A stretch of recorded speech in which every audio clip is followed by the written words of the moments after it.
Hello, everyone, and welcome to SmashBoxxTV's podcast 512. We're not on a plane to Europe, Terry. This is disappointing. I always want to do a podcast on a plane on my way to Europe. Well, give me a couple weeks. I believe I have officially now, it took up too much of my time today. I've officially booked a trip that's going to take me over there in a few weeks. And I may or may not, depending on what time everything gets going on that night I leave, I may have to do, maybe I'll join you for a little while before I board the plane, before an 8-hour flight over to, I don't know, Frankfurt, I think is where my first layover is. So I won't quite be in the plane, but it'll be minutes before I get in the plane. But I want to do, I'm sure it would bother everybody around us, but I want to do a you and I podcast in the plane. You know, even if it doesn't have to be live, we can. Yeah, I don't know. Yeah. You know, that's just get out some microphones, sit down in, two seats, and I think the only way I'd feel comfortable doing that is in the way back section of the plane, along with a handful of open seats around all of us. Oh God, Terry, yeah, live a little, Terry, live a little. I'll do my best. Well, welcome in everyone. Podcast 512, and as we were just referencing, we know the likes of Ricky Wysocki in particular was doing some traveling. I'm not even sure where he is at this point. I know I sent a few messages that went back and forth, and at one point he said, yeah, sounds good. When I'm over there, or I'll be there, or I'll be en route, or whatever. There's bigger things to worry about, that's for sure. So I'm not sure what's going on, but we're glad you guys are joining us here tonight. And nothing for nothing, might be a little bit on the short side. I think after all of these years, I officially have allergies. It happens. People acquire allergies after 40 years. Yeah, people acquire allergies later in life. It hit me when I was in my, I would say, early 20s. But yeah, 40 years. I mean, the body is strange. Look at some people who go 35 years without having any issues with poison ivy, and then suddenly, boom. They get into poison ivy and it wrecks them from then on out. I think just it's your body. Some weird stuff out there, including the idea too, as I just went to the dentist last week and they're like, how are your molars doing? I'm like, I don't know. Are they still there? Or your wisdom teeth, sorry. Your wisdom teeth. How are your wisdom? I'm like, still there? She's like, yeah. Do they hurt at all? No. Do I have to do anything about it? No. Okay, well, yeah, then we're all good. I guess that is as much as I'm going to worry about it, as if there's no other significant concern. So anyway, all right, so tonight we'll do a little bit of recapping what we've seen, some things going on over the last weekend. I guess we could talk about some of the things coming up in the next week or two, and we can go from there. Yeah, there's a lot of stuff we can talk about. There's a lot of news, Terry, just in general. A lot of things happening, people switching sponsors. But let's start with the Preserve. Just in our neighboring state of Minnesota, the Preserve Championships connected on Microsoft Teams. Have we seen it connected before? That, I believe, is a new one. I love it. Because, of course, forever it was presented by... And then I'm going to give them the credit. I feel like it was Innova a few years now, 10 years ago, who went with the powered by. That was a new phrasing. So we saw presented by or just the flat out name in front of it. Microsoft Teams Preserve Championship, for instance. Now connected by. Which makes sense. Microsoft Teams is a platform where you do audio, visual, it's a connecting tool for your team. So to be connected, that's what Teams does, Terry. It's a Teams tool. If you would, I would feel like it has more significance today than it would probably even 5 years ago. Not that it's not always been around. Okay. But more so post-COVID, when we all learned what Zoom was, when we all decided whether or not we needed a Skype account, things of that nature. Where do you, coming from an IT world, where is your experience and or I don't want to say recommendation, but where's your experience with Teams and the most common application? I have to use Teams when we connect with other groups that use Teams because my company doesn't use Teams. We, for the most part, we're a Google environment. So we'll use a lot of, the Googles, as well as Zoom. We've got Zoom accounts as well. Don't ask me why we have both. That's a CEO question. He wanted some Zoom. He felt that was easier than even the Google stuff at the time. But the only time I interact with Teams is when we actually have someone that we work with that does it. Frankly, I know there's a lot of parts of the Teams systems that are really good. I don't think their video conferencing is one of them personally. It's just always, if you're not a part of Teams and you're connecting to someone who is, it's always kind of a pain. It's just a little bit of extra hurdles in here and that. And let's be real. Of course, anytime you're going like cross-platform or not used to doing something within its own specific ecosystem, it always feels like it's going to be a little clunkier, right? Like, correct. You have a Google environment, you have like you were just saying, maybe a lot of people with Zoom environment, or Cisco Zoom. WebEx, Amazon Chime. Like there are a dozen of them. Some people use. I've seen other people use the. It used to be a Cisco one, but now I think they just use WebEx. So it's I don't know, but I have not enjoyed my video conferencing with Teams. But again, however, for the right money, we could enjoy them. I would.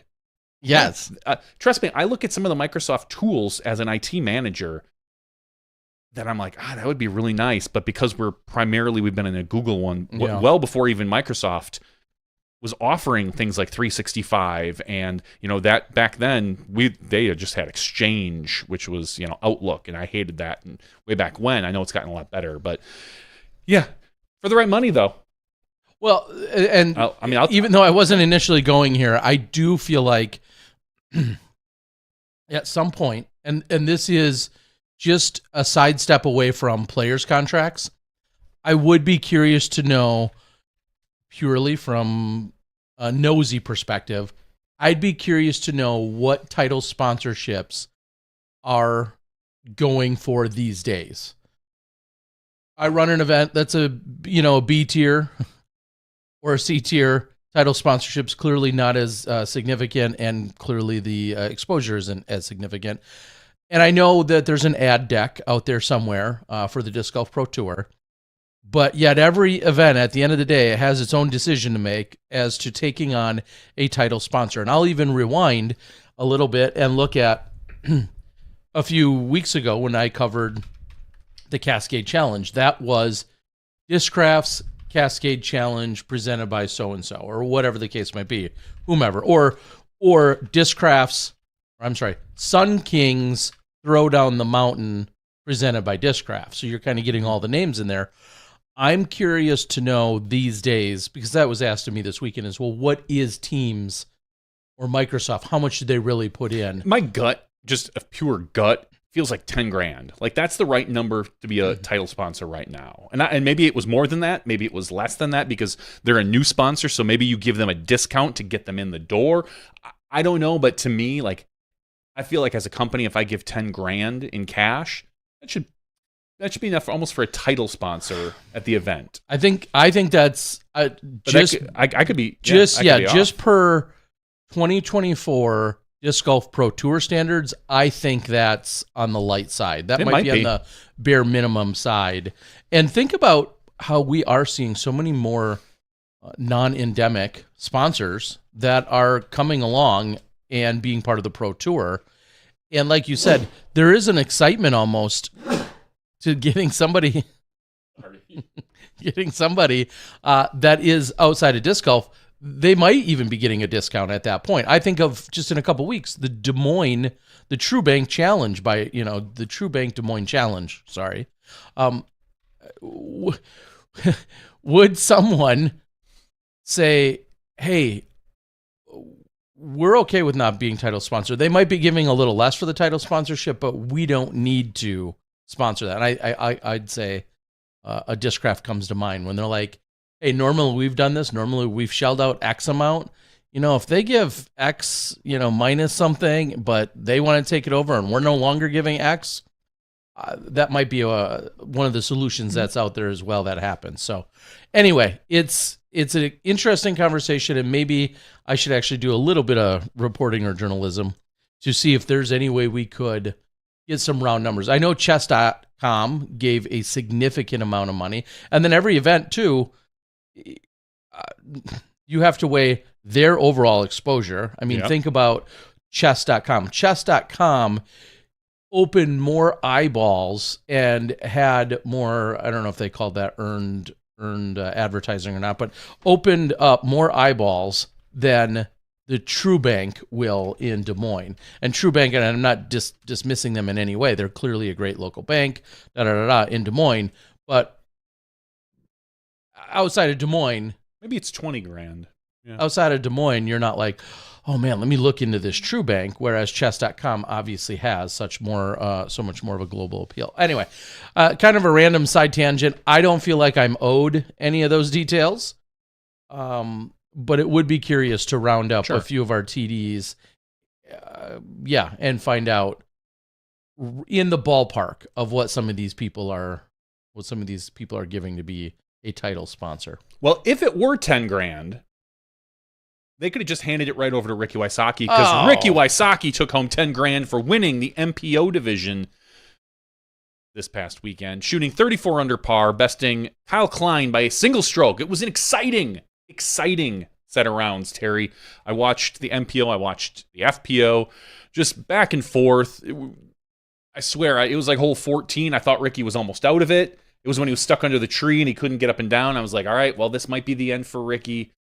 Because I just don't know if, there's, I'm like, oh, he's got to give one up on 17, and then he'd have to give one up on 18, but he didn't even have to get to 18. Like, at that point, by the time they got to 18, Ricky was in the driver's seat and was able to lay up because there was such a crazy swing prior to that. Second place, like I said, was Kyle Klein.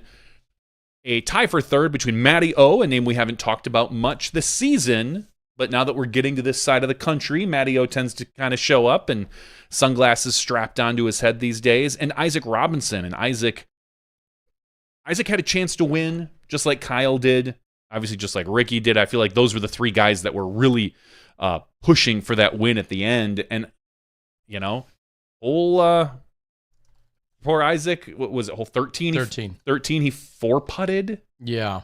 Ouch. That's a rough. So yeah, and I mean, obviously, a lot of people can talk about some of the spit out putts he had, but ultimately, it was the 4-putt that killed him, and then not being able to get up and down on 17. Yeah. 17, which looks like the easiest hole, 250 some feet, 250 feet, maybe 270. Like 257. 257. All right, so something like that. An alleyway as wide as 2 or 3 cars, you'd think, hey, just throw it down there. And yet we watched so many people clutch down and hit those trees. It's such what looks to be a simple shot. And I think it's the perfect hole at that perfect position at hole 17, because you're thinking of 18 where you can go in and get an eagle. This is that one where it's like, I just have to throw it up the middle. You ask any pro if they can throw 180 feet straight ahead, they're going to say yes. Yeah. But apparently 250 straight ahead is a little bit more difficult. And I just oversold it. I was incorrect. 243, 14 feet shorter. And now here's what I was thinking at some point, and I didn't have a way to work it in necessarily to the broadcast, especially the last day because there was so much going on. Just compare and contrast for a moment everything you just said about 17. 243 feet. Think about 17 at Winthrop Gold. Hole 17, 259 feet, but that might be the one that's 259 or 249, whatever it is. It's within a few feet of it. Think about how wildly different those two holes, the shots that are required. Well, just the mentality. And the mentality stepping up to that. You are not leaving, granted it's a much shorter walk. You're not leaving the green of 16 at the preserve and thinking, oh my God, my career could be made or broken on this next tee shot. You can be the hero, or you could go down in infamy on this next tee shot. Oh my God, what is going to happen to me and the rest of my card mates? I have no idea. Although the holes are almost the exact same distance. Correct. And I just think it's so funny. Like you said, it's the mentality. It's obviously it's the shape and what's required. Yet we saw hole 17 destroy both divisions. Still wreck people. Still I didn't even know. Help determine the outcome. I didn't even know there was OB on 17. Either did I. And then on the lead card of both divisions, someone found it. Kyle Klein. That was crazy. Like, kicked way off to the left, found the OB. Missy Gannon kicked way off to the left, found the OB. Like, I had no clue there was OB over there. And I don't know the layout of what's left of there, why it's OB versus maybe just playing in the rough. I think the pond is over there. Is it? Okay, I'm not I think 100%. The actual pond, because that... is it? Okay. That if you cross that spot, I guess you'd have to pull up an overview map, but I think if you cross that spot, you're on 10s. You're super far left of 10. It's been a couple years since I've been there, so now I'm getting myself maybe turned around. But I think, yeah, that's where you are, is way left of 10 at that point. Yeah, I'm gonna pull up the caddy guide here, and maybe we can. Go. So if we show this here on the screen. Oh, man. Multimedia coming at you, folks. Podcast, audio only. You're missing out. Yep. So here we are. Okay, well, I was wrong. This is the map. I'm going to zoom in a little bit. Well, if this map is to scale, then I was dead wrong. Yeah, so this is 18. So this is 17 here. So 17 kicks over to, this would have been over here to the left, where underneath of 17, which is where... Okay, that might just, it's just the stream. Okay, so it goes from the pond, that's on 9, and it is, okay, it's near 10, yeah. So, but it's a stream, I think. It's just a little tiny, you see how that's the same stream that comes down and helps define 10 on the bottom. So it runs through... Yeah, it's that... Tributary, is that a word I could bust out here on the podcast? Going back to fourth grade geography or 4th grade? Wow, you were advanced.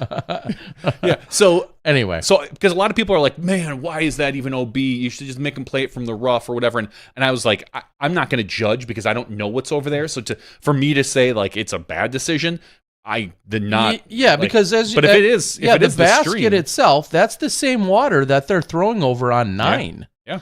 Right, that's the very end. The I guess maybe south end of that pond is the one that they have on 9, and then I think it's just the stream that just carries throughout there. So now, how close to the stream, long grass, all that other stuff. We never got a good view of that. None of that matters because you shouldn't be there. You shouldn't. Yeah, you should never end up over there. It was a bad shot to begin with, and the fact that you're penalized for a bad shot, and granted, we all know hitting trees. There is a degree of luck when you hit a tree. You could kick right, you could kick left, but ultimately on that hole particularly, and it's easy for me to say sitting here, you shouldn't hit a tree. Well, and if you do, hitting the right side, to kick you right, so to speak, is also the preferred way to do it. But it's obviously we all look at that, but the pressure gets to people, and I guess I can understand, when I look at a 250-foot hole, I think, all right, I'm going to throw it 80% power, and I'll probably come up just short of it. Throw it low, skin it. I mean, obviously, as we know, you and I, we can all throw over 300 feet, but, these guys, they have to scale way down. Yeah. They have to think, I don't want to go deep into the pond. I don't want to, so it's a lot different. It's more like probably us throwing 150 feet. And I'll be the first to say, I suck at throwing 150 feet, 100%. It's the worst distance for me because I either fluff it short or I grip lock it and go 50 deep. For some reason, there's a gap there that I've always had that I can't hit. So I understand them saying this could be that gap for them. That's the position where it might be a little difficult to kind of just get the perfect flight out of your disc. But to me, I think stable putter, man. Throw a stable putter. I don't know. But either way, 17, kicking a couple people at the preserve in the MPO field. We saw Isaac Robinson hit a tree, Kyle Klein hit a tree and go out of bounds, ultimately costing them the chance to catch Rick. 5th place, Gannon Burr, tied with Luke Taylor. 7th place, Anthony Barella, tie for 8th place, Adam Hammis, Double G. And in rounding out the top 10, your president, Andrew Presnell. Prez for Prez, 2024. Prez for Prez. So a good showing overall. There's a couple names that, we don't normally see. Simon Lizotte had a great round. He jumped him up to 14th, but ultimately was out of it after the first round, after shooting a 60 and then a 62. He just was never really there. Cole Redallen, great first round. horrendous second round. It's amazing to see a guy shoot like -14 or whatever, -12, -13, whatever he shot, and then come back and shoot 2 or 3 or whatever that number ended up being. Like, this doesn't feel like the type of course where that should happen, because it's not a wooded course, so to speak, where you're like, oh, if I'm off just a little bit, I'm taking all these kicks and fighting out of trees. Most of these fairways are pretty defined. Yeah, and so that's to me is what's shocking, is watching some of these players like really bounce. Because Macbeth did the same thing, came out with like a 1 down, then came out with like 11 or something, and it's yeah. I don't want to call it an excuse. The weather. Guys that did play in the middle of the day, more so on Saturday, had, I think, a much understandable tougher go at it. It is what it is. You know, how many strokes can you attribute that to? Who knows? You're still playing in a relatively open course. Yes, the rain's going to get to you more, but at the same time, you know, a slip by just a little bit or being off a few feet isn't nearly as punishing at this course as it can be at other courses.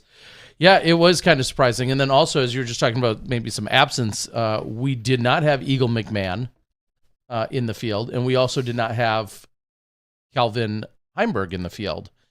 And those were two of your most significant names, so to speak, on the MPO side. Obviously, we didn't have Kristen notably, or Evelina, or any of the Europeans, on the FPO side. A lot of them have already gone back to their homeland and playing things like the Turku or, you know, whatever's coming up. Swedish Open possibly this weekend, so on and so forth. So, and I heard conflicting. I really don't remember, and I didn't dive into it because it's not as crucial to me to know. I heard conflicting that either both at Calvin was at a wedding this weekend, which sounds plausible, and maybe I remember that, or I also heard that he already, you know, got started early and was heading overseas already. Either way, he wasn't there. Wedding somehow does sound vaguely vaguely sounds right. Lots of people said that. I'll be an idiot for a minute and repeat whatever everybody else said. Either way, not there is really the point. All right. So anything you want to talk about with MPO at all? Yeah, I mean, just a few of the names, and I think that's kind of how we were closing out as we were talking about it on Sunday night, is just a few of the names that we haven't been seeing as much this year that then were able to get out there and have the performances that they did. Double G comes to mind. You know, you said it. All of the conversation about the Robinson brothers this year, any and all conversation in terms of top finishing or consistently finishing up there has been about his brother Ezra as opposed to Isaac. So great to see him, you know, in part of that battle. Andrew Presnell, I mean, finishing 10th, I think does say something, because we think of how he sliced and diced his way through the Champions Cup course. He's a Midwest boy. Just the fact that this course comes in 10,500 feet and is just more open style golf. And so it wasn't just the fact that, he has to rely on technicality. There's something you could be. Adam Hammis, I mean, you could click on him. I don't think he had a really stellar final round to close out. Outside of that, he hasn't been in a lot of contending conversations lately. So it's good to see him have a little bit of a bounce back. Yeah, he did have a stellar final round, is what you're saying. I'm sorry, he did. Yes. Yeah, sorry. He had 55 and there were 58s, I believe. When you click on him for the year, not overly, I mean, he hasn't cracked the top 10. Nope. Except for Waco, where he finished 10th. So seeing him, I mean, he's cashing. But, I mean, he didn't even cash at the event he won last year, being Portland. That's the only event he didn't cash at this year. That's crazy. That is kind of crazy. So this is his first top 10. Well, yeah, that's not true, because he's inside the top 10 for the first inside time. The top 10. How about that? And then Luke Taylor, kind of course, because he's not a household name yet, Luke Taylor, kind of quietly until we start blowing it up, has 3 consecutive weekends in the top 10. Yeah. Like, just think about that. We just got done saying Adam Hammis, who's an established veteran, top-level player, won, an Elite Series just last year, has only been 10th or better twice this year. Luke Taylor has 3 consecutive weekends of it. If you're Luke Taylor, and I'm looking at his results right now, you start out the tour down in Texas. You take 84th. Probably because I think he was graduating high school, but go on. Yeah, well let's. No, he may have graduated last year. Either way. But just think 84th on tour. Like just the very first stop. And there's got to be some doubt kind of creeping in a little bit, depending on what's happening. He's young. He's 1028 rated, though. I know. But you know you can cut it on the tour. Although that's not reassuring as you're getting. Yeah, that's exactly. But then the next DGPT event, well, he places 44th at the Major Champions Cup, 34th at DDO. Not a stellar start to the season. You're not making ends meet there, so to speak. He's able to pick up a few B tier wins between those. Plays a couple more B and C tier wins to probably line his pocketbook just a little bit. But then 10th place at Portland for 1,400, 9th place at Beaver State for 1,050, and then he finished where here? He was fifth for 2250, like doubling what he just did. And we've said numerous times on this podcast that first year on tour is probably tough. And so if this is truly his first year on tour, I don't know if he's 100% on the road, but it looks like he's hitting a lot of different events. And more power to him, because he tied Gannon Burr, arguably the number one player in our sport. Maybe number two, depending on how you want to slice and dice it. Luke Taylor, a name to look out for, 100% from this point forward. A couple other names that were significant that we saw on the broadcast was we saw Calvin Longquist a little bit. Yeah, who, the jokes were made earlier in the year, like, oh, the best Calvin on tour. That's on tour. and then the first couple of events, literally the first couple of events, you were talking about Calvin Longquist. So, yeah, it was good to see him out there, even though he struggled a little bit the day he was on coverage. It was still good to see him out there. Cashing, and we'll get to this story in a little while. In his first event as an Innova team player, Kevin Jones comes out, new bag, new shirt. Couple new shirts, probably, I would hope, and then takes 28th place for $491. So while it's not stellar, it is something to build upon. New discs, new sponsor. He hasn't played well. 44th, 52nd. He took 24th at the Open at Austin. 78th, 51st, 20th at Music City. 68th, 40th, like these are miserable numbers. 78th and then 34th at Beaver State. Like he's barely cashing. This was one of his best finishes of the year. Yeah, this is, and I would have to imagine, we've heard some behind the scenes stuff that a lot of this talk has been happening since about the end of the season. December, January is when I think Kevin and Prodigy started kind of chatting about whatever was going on. That had to maybe be weighing on him. So maybe this is a relief. Maybe we're going to see Kevin kind of pick it up and start playing like the Kevin Jones of 2-3 years ago. So other than that, the Macbeth 53rd missed cash. Not a great showing. He shot a 67 first round. Comes back with a 57 and then a 62. Just needed a better final round. Literally 2 strokes in order to cash. So those were kind of some of your names that really probably made a note in a notebook. And I only noticed this because he posted it himself, and that would be Ezra Aderhold struggled mightily this weekend as well. And I think I saw him make a post about it. And I'm just going to say that just shocks me at a course like that. I don't know any of the story. I don't know what conditions he played in. I don't know if anything else is going on.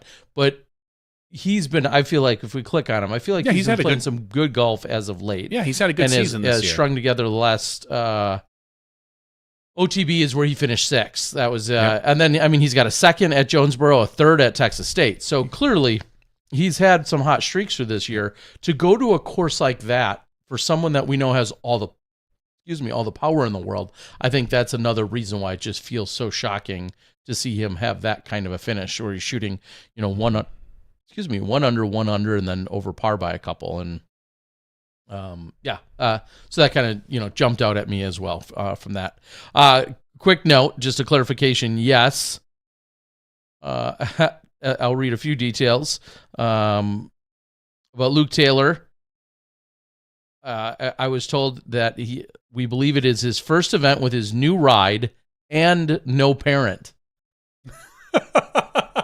Which tells you, of course, of his age overall, and a new ride tells you of some of these B tier. You want to talk about hashtag, disc golf rich.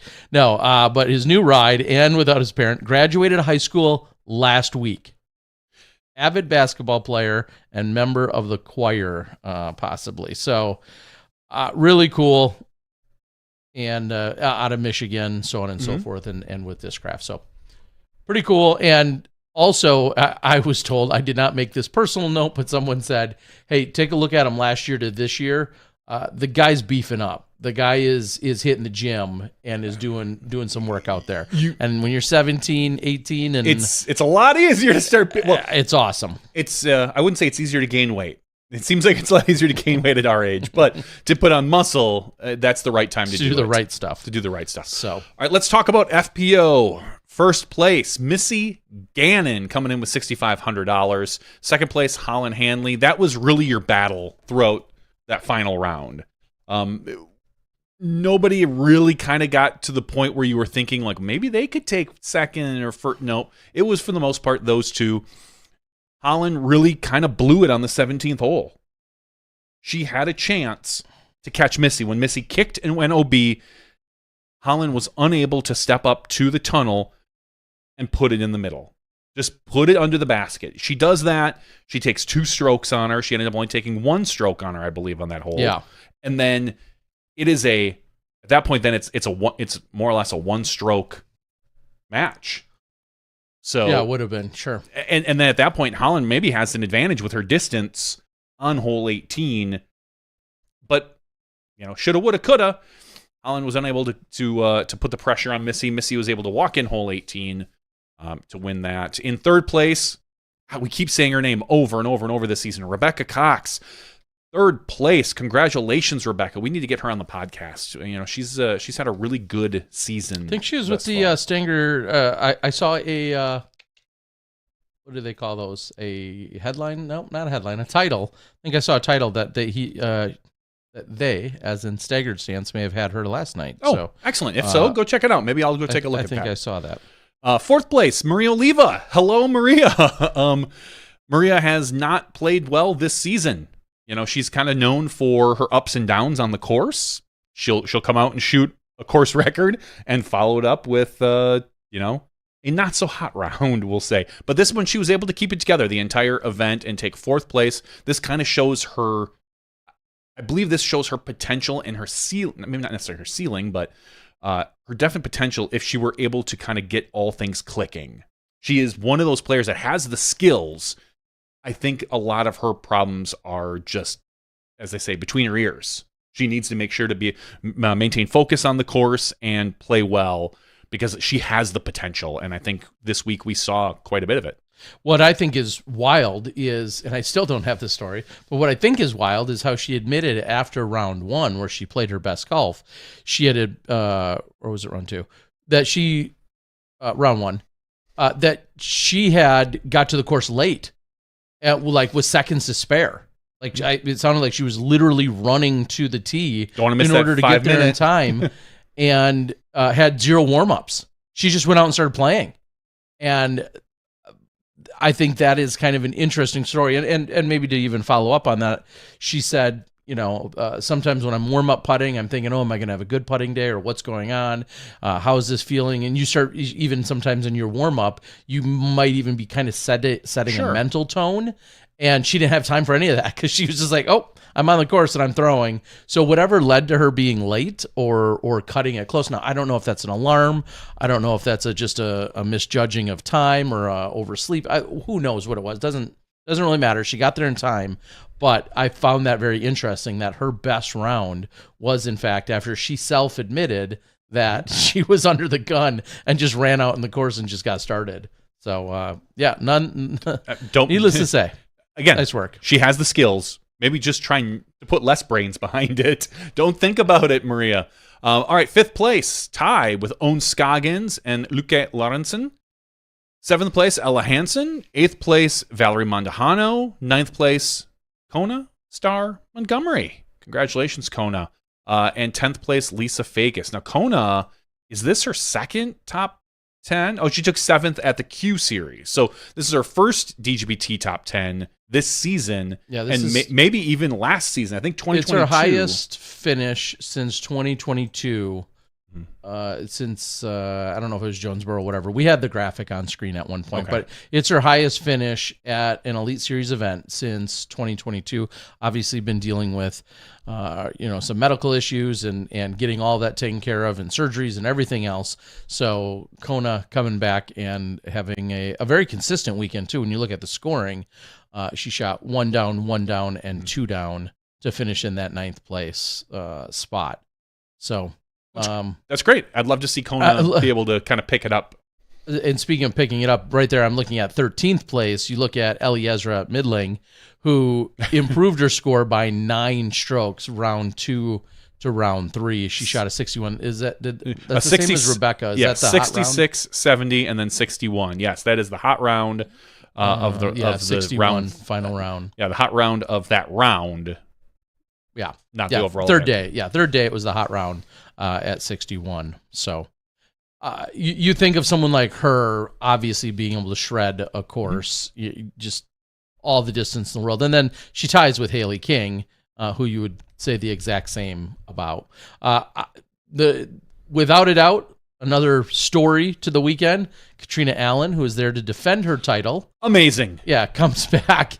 And 8 or 9 months pregnant, 36 weeks is what I think she posted today.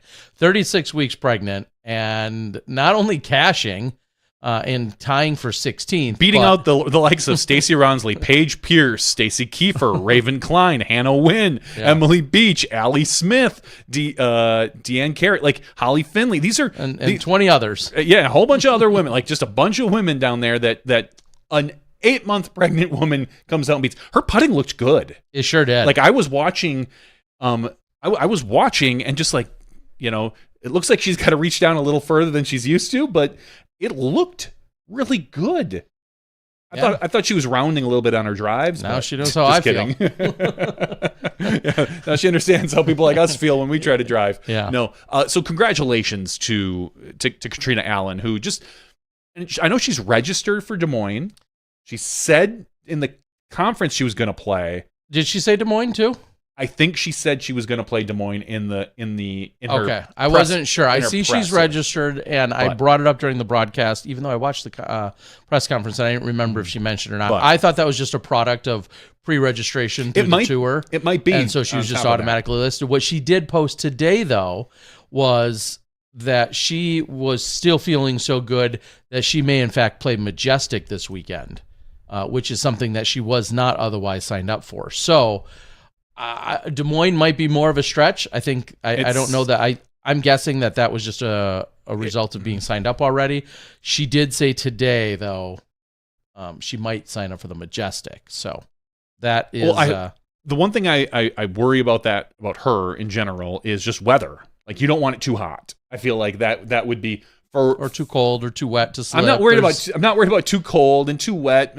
I think she's pretty safe. Just in general, too hot I think would be difficult just in her condition. I could understand if someone being like, yeah, it's going to be 85. I'm going to tap out with some humidity.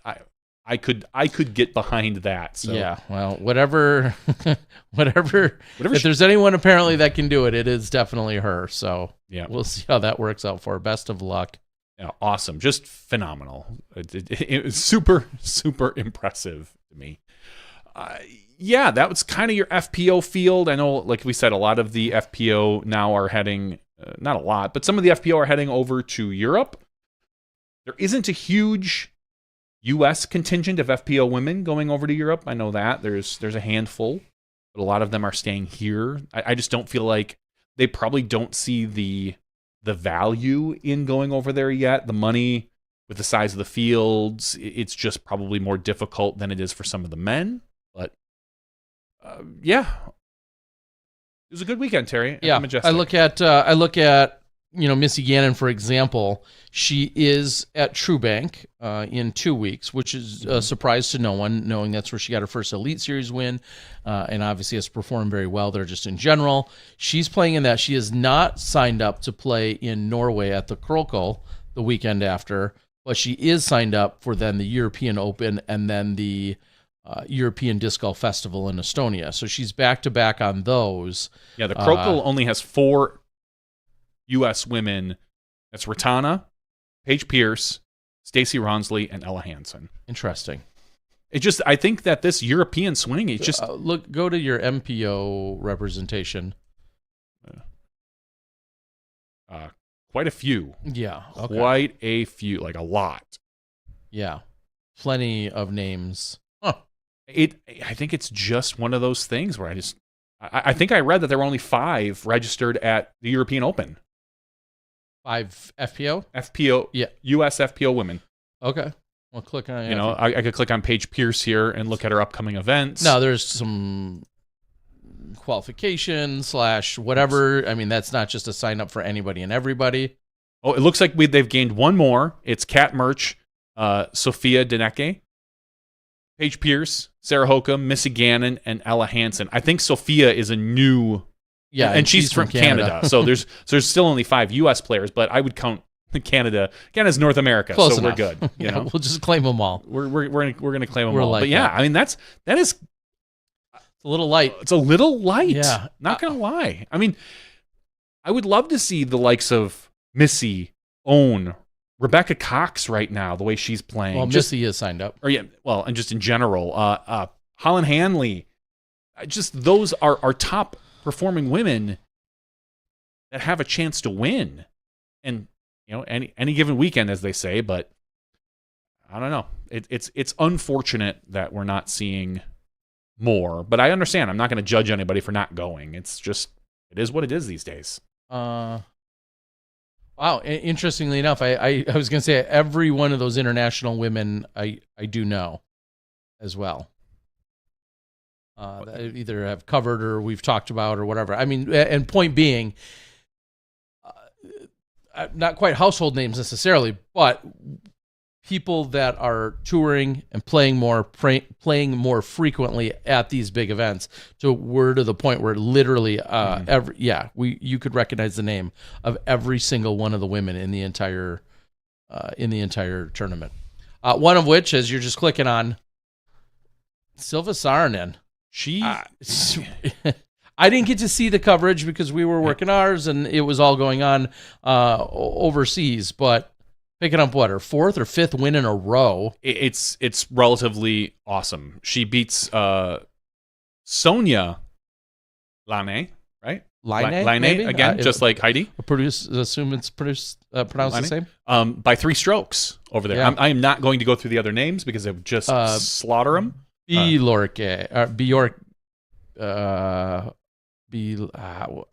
practiced it this weekend and I already lost it. I'll figure it out. You already wrecked it. The next Sophie. So anyway, yes, that's Silva has to be a contender to be on the podium at European Open. Like, of course, she could win it. Yeah. If her driving is on point, I don't even feel like I need to worry about her putting the way she putts. If her driving is on point, I feel like she has to be a name that you're gonna pick to win. Her, obviously, Kristen. We'll see how Kristen is feeling. Is Kristen playing any other events before the European Open? I think Krokel was the first one that I feel like is what she announced. That would be the first one that she's going to play. Is that the case? If you head over to that. Hold on, I'll get over. Yeah, she's right there. The one with the 1,000. There we go. Yeah, I suppose I could have looked right on that column. That would have made it much easier. Her upcoming events are the Krokel Open, the European. I hope she's feeling well enough to play Krokel. That's in 2 weeks. 3. 1, 2 weeks. She played 2 days ago. Okay. Her and Silver were hosting something, and it was 36 holes, I think, at a very, very short layout, right in her hometown. And good. Of Arnu, right? Yeah. And she had played in that, and so she's clearly out playing more golf and seemingly on the mend. I mean, she posted a few days prior to that saying that she was out playing, and then she took a picture of something because they were looking for a disc of silvers, of course. I think. Of course. Of course. But she said that she was looking for a disc and then ended up snapping some other photo that she puts to Instagram, which the big takeaway there for me was the fact that she was out playing. But yeah, she played 36 holes on Sunday or Monday or whatever. And so she's clearly out playing golf. Yeah, that was Monday in Estonia, I believe it was. That's great because I want to see Kristen at her best when she plays. I don't want any no excuses for any player or for Kristen. We want the top competition. Yeah, but so and so wasn't. Yeah, I know. We're not even going to get. I want the internet. We're not even going to get into that. But yeah. Yeah, I mean, right? Does Ricky's win even count without Eagle or? Oh no! There? Why would it? I mean, it's not like Ricky has played well in Minnesota in the past. I mean, just looking at I pulled up Statmando and I just filtered by Minnesota. He's played 1, 2, 3, 4, 5, 6 DGPT events there, taking first, second, first. He slacked off a little in 2020, took 17th.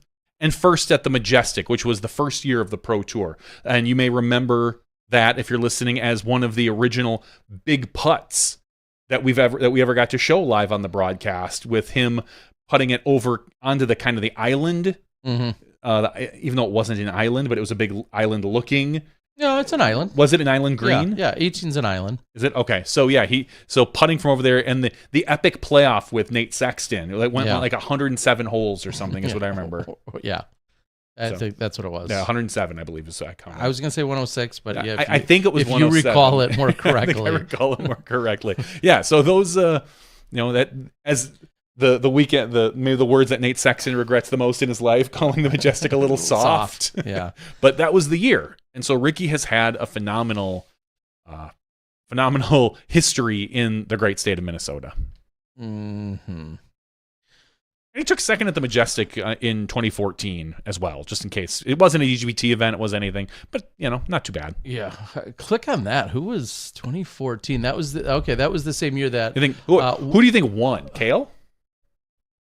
I was going to say that was the same year of Am Worlds being in Minnesota, which isn't entirely relevant.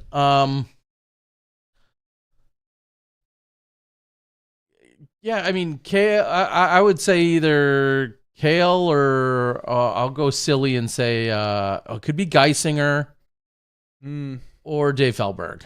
I'll just randomly grab some names. Geisinger! There we go. That's a good poll. Good poll, Terry. Alex Geisinger. Geisinger, Ricky Wysocki, Johnny McRae. Then Kale and Paul Ulibarri. Yeah. So, yeah, that's your history of Ricky dominating in the state of Minnesota. Home away from home. One of his third or fifth homes. I know he's getting.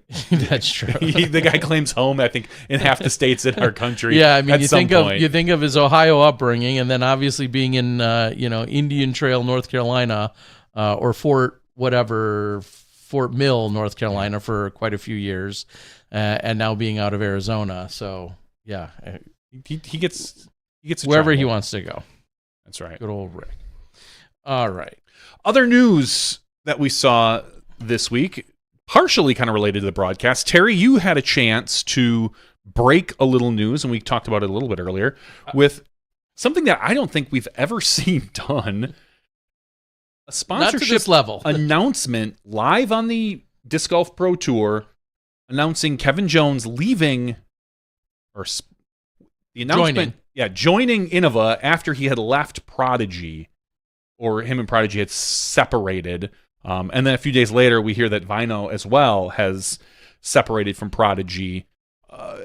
There was, I believe it was Griplocked, had reached out to Kale today, and they made a post, and Kale gave a little bit of inside information that this has been in the works since January.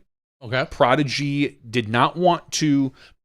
My understanding is the contract with Vino and KJ is just too valuable. They cannot afford it right now. That was I believe those were Kale's words. And they wanted to find a way to get out of the contract. And so what they did is they worked with Innova, or at least KJ. A lot of people are speculating on Vino as well now, but they worked with Innova to make sure KJ had a place to land out when they were able to get out of the contract. And it seems like it, and this is just a rough guess, that it seems like maybe there's a 6-month kind of thing in the year, and that they had, part of the contract that they had worked with Kevin was giving them the opportunity to get an out based on maybe the value or his finishing, or I don't know obviously we don't know anything.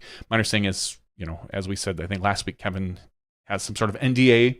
They can't really talk too much about that side of it, but I will say, as much as Prodigy gets ragged on online, and I'm sure in other places, I thought it was a really stand-up move to work with Innova to make sure that Kevin, and maybe Vino, but we'll see what happens with him, have a place to go, as opposed to just, if they had the opportunity with the contract, just cutting ties. Because that's... we talked about this thing with Gannon Burr years ago, 2 years ago, a year ago, whatever it was, last year. Gannon wanted to leave, and Prodigy didn't want that. They wanted to keep it, and it's all about the contract. So if Prodigy had that in the contract to say, hey, we are allowed to cut ties, but still worked with someone, that's a stand-up move in my book. Yeah, and sounds like you're hearing what you heard coming from the reporting from Foundation and talking to Kale. I'll just be the first to admit, I have no other additional, other than what you've just repeated, I have no other additional insight, so I can't add anything of any significance to any of that conversation. You have to just know that there is, with every story, there was probably some give and take there. Yep. There's plenty of ways to end these relationships, some more saving face than others, and that could be on both sides. Mm-hmm. So there was a lot of speculation. A week ago, we, like everyone else, agreed it's crazy to see something mid-season for anyone to leave, anyone of that stature and of that, a contract of that size, all those other things, definitely out of the ordinary to see. So however it all went down, if everyone's happy, I love it. Yeah. And if, as we said, if the reporting is true and this gives Prodigy a chance to regroup and maybe kind of figure out what the future looks like for them, whether that's, rebranding or looking to sign, as we said, before we knew a lot of this, last week I said what they should be focused on is maybe Isaac and Ezra at this point. Maybe they can still do that. Hopefully we will see in the next, 6 months to, 8 months. And I get, it's funny, as much as I say, I don't know any of the specifics with Kevin or Vino. The rumor mill is definitely still loudly chirping about, does this imply or have bigger implications for Prodigy as a company to have these players of this size and significance, to have them, I mean, Vino, what did he say? 9.5 years it's been? Yeah. A dream of his, and he put out a video today being very thankful to the Payu family, being very thankful to Prodigy, a very just an all-around great little goodbye video that was about 10 minutes long that he posted. So clearly everything looks to be on manageable terms, so to speak. I think the bigger question, though, is what does this mean for the company? That's really hard to say because they're clearly not going after and or investing in large marquee players aside from the ones they have, right? They have Isaac and Ezra as their kind of flagship touring guys, along with Luke Humphreys.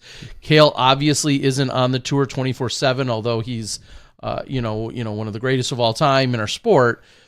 But when you look at what new talent are they acquiring and where are they being aggressive, it doesn't seem like that's the case. I think there is a bigger implication to the brand in itself, as to what's going on, and everyone can run and speculate as much as you want or go wherever you want with that, and that's all I'm going to say about it. But I think there's I do think there's a bigger story there about the branding and the company. I think we'll find out more come the offseason.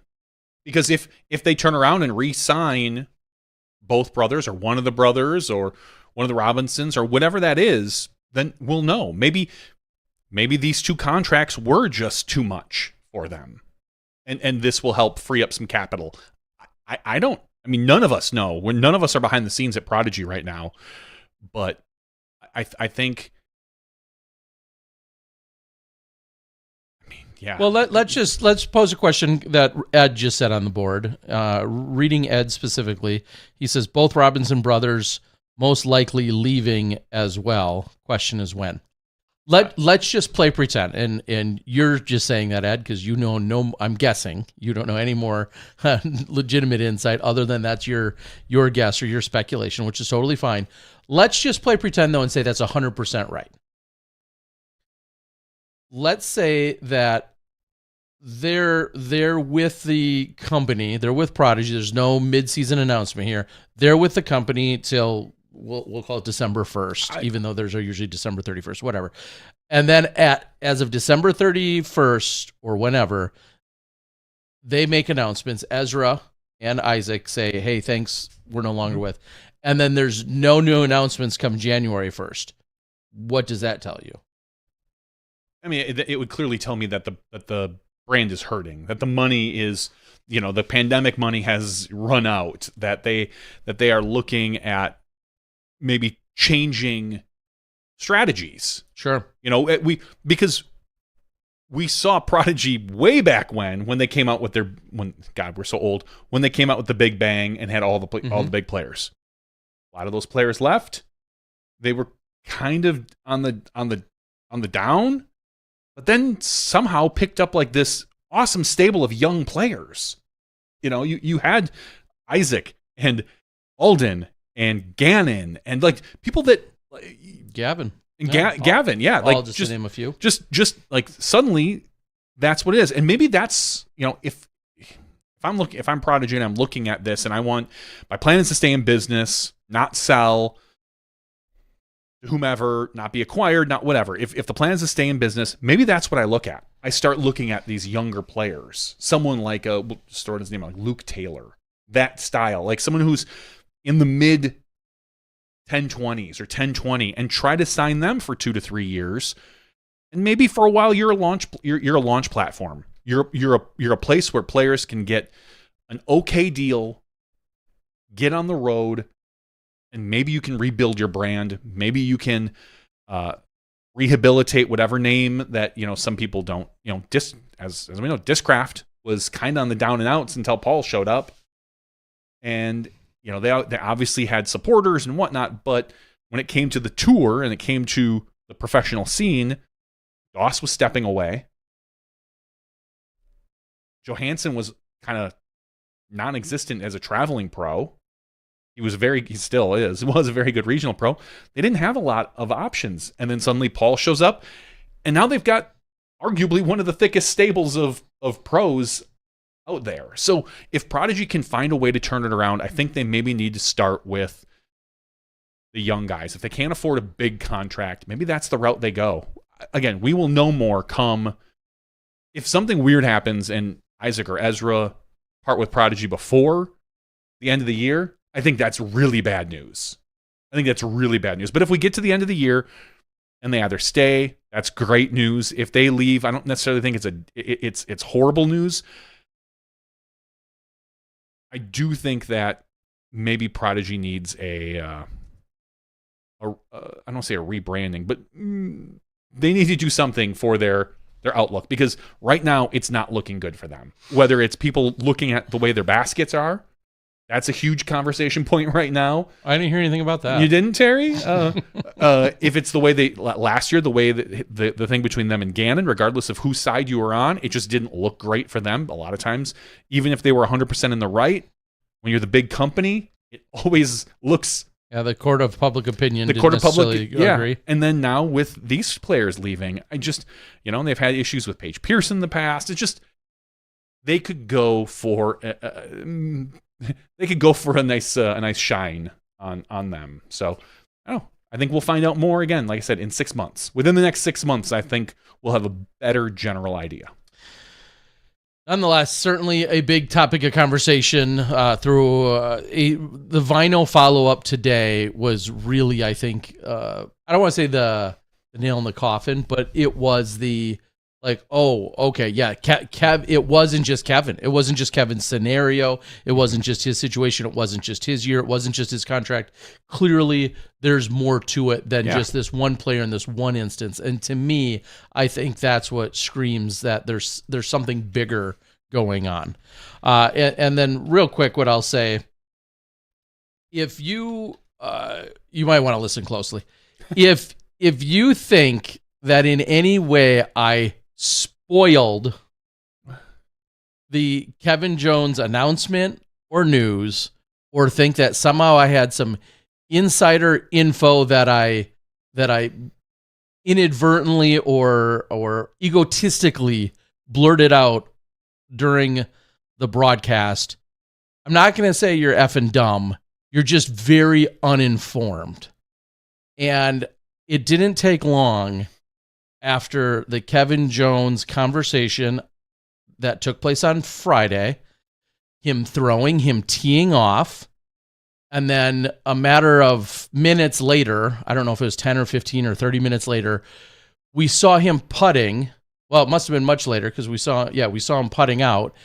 And that's when I explicitly had made some comment about Innova and so on and so forth. But it was hole 4 actually, or whatever hole it was. The commercial had run. Yeah, the commercial ran. Okay, then that's all that matters. Once that's run, it's public knowledge.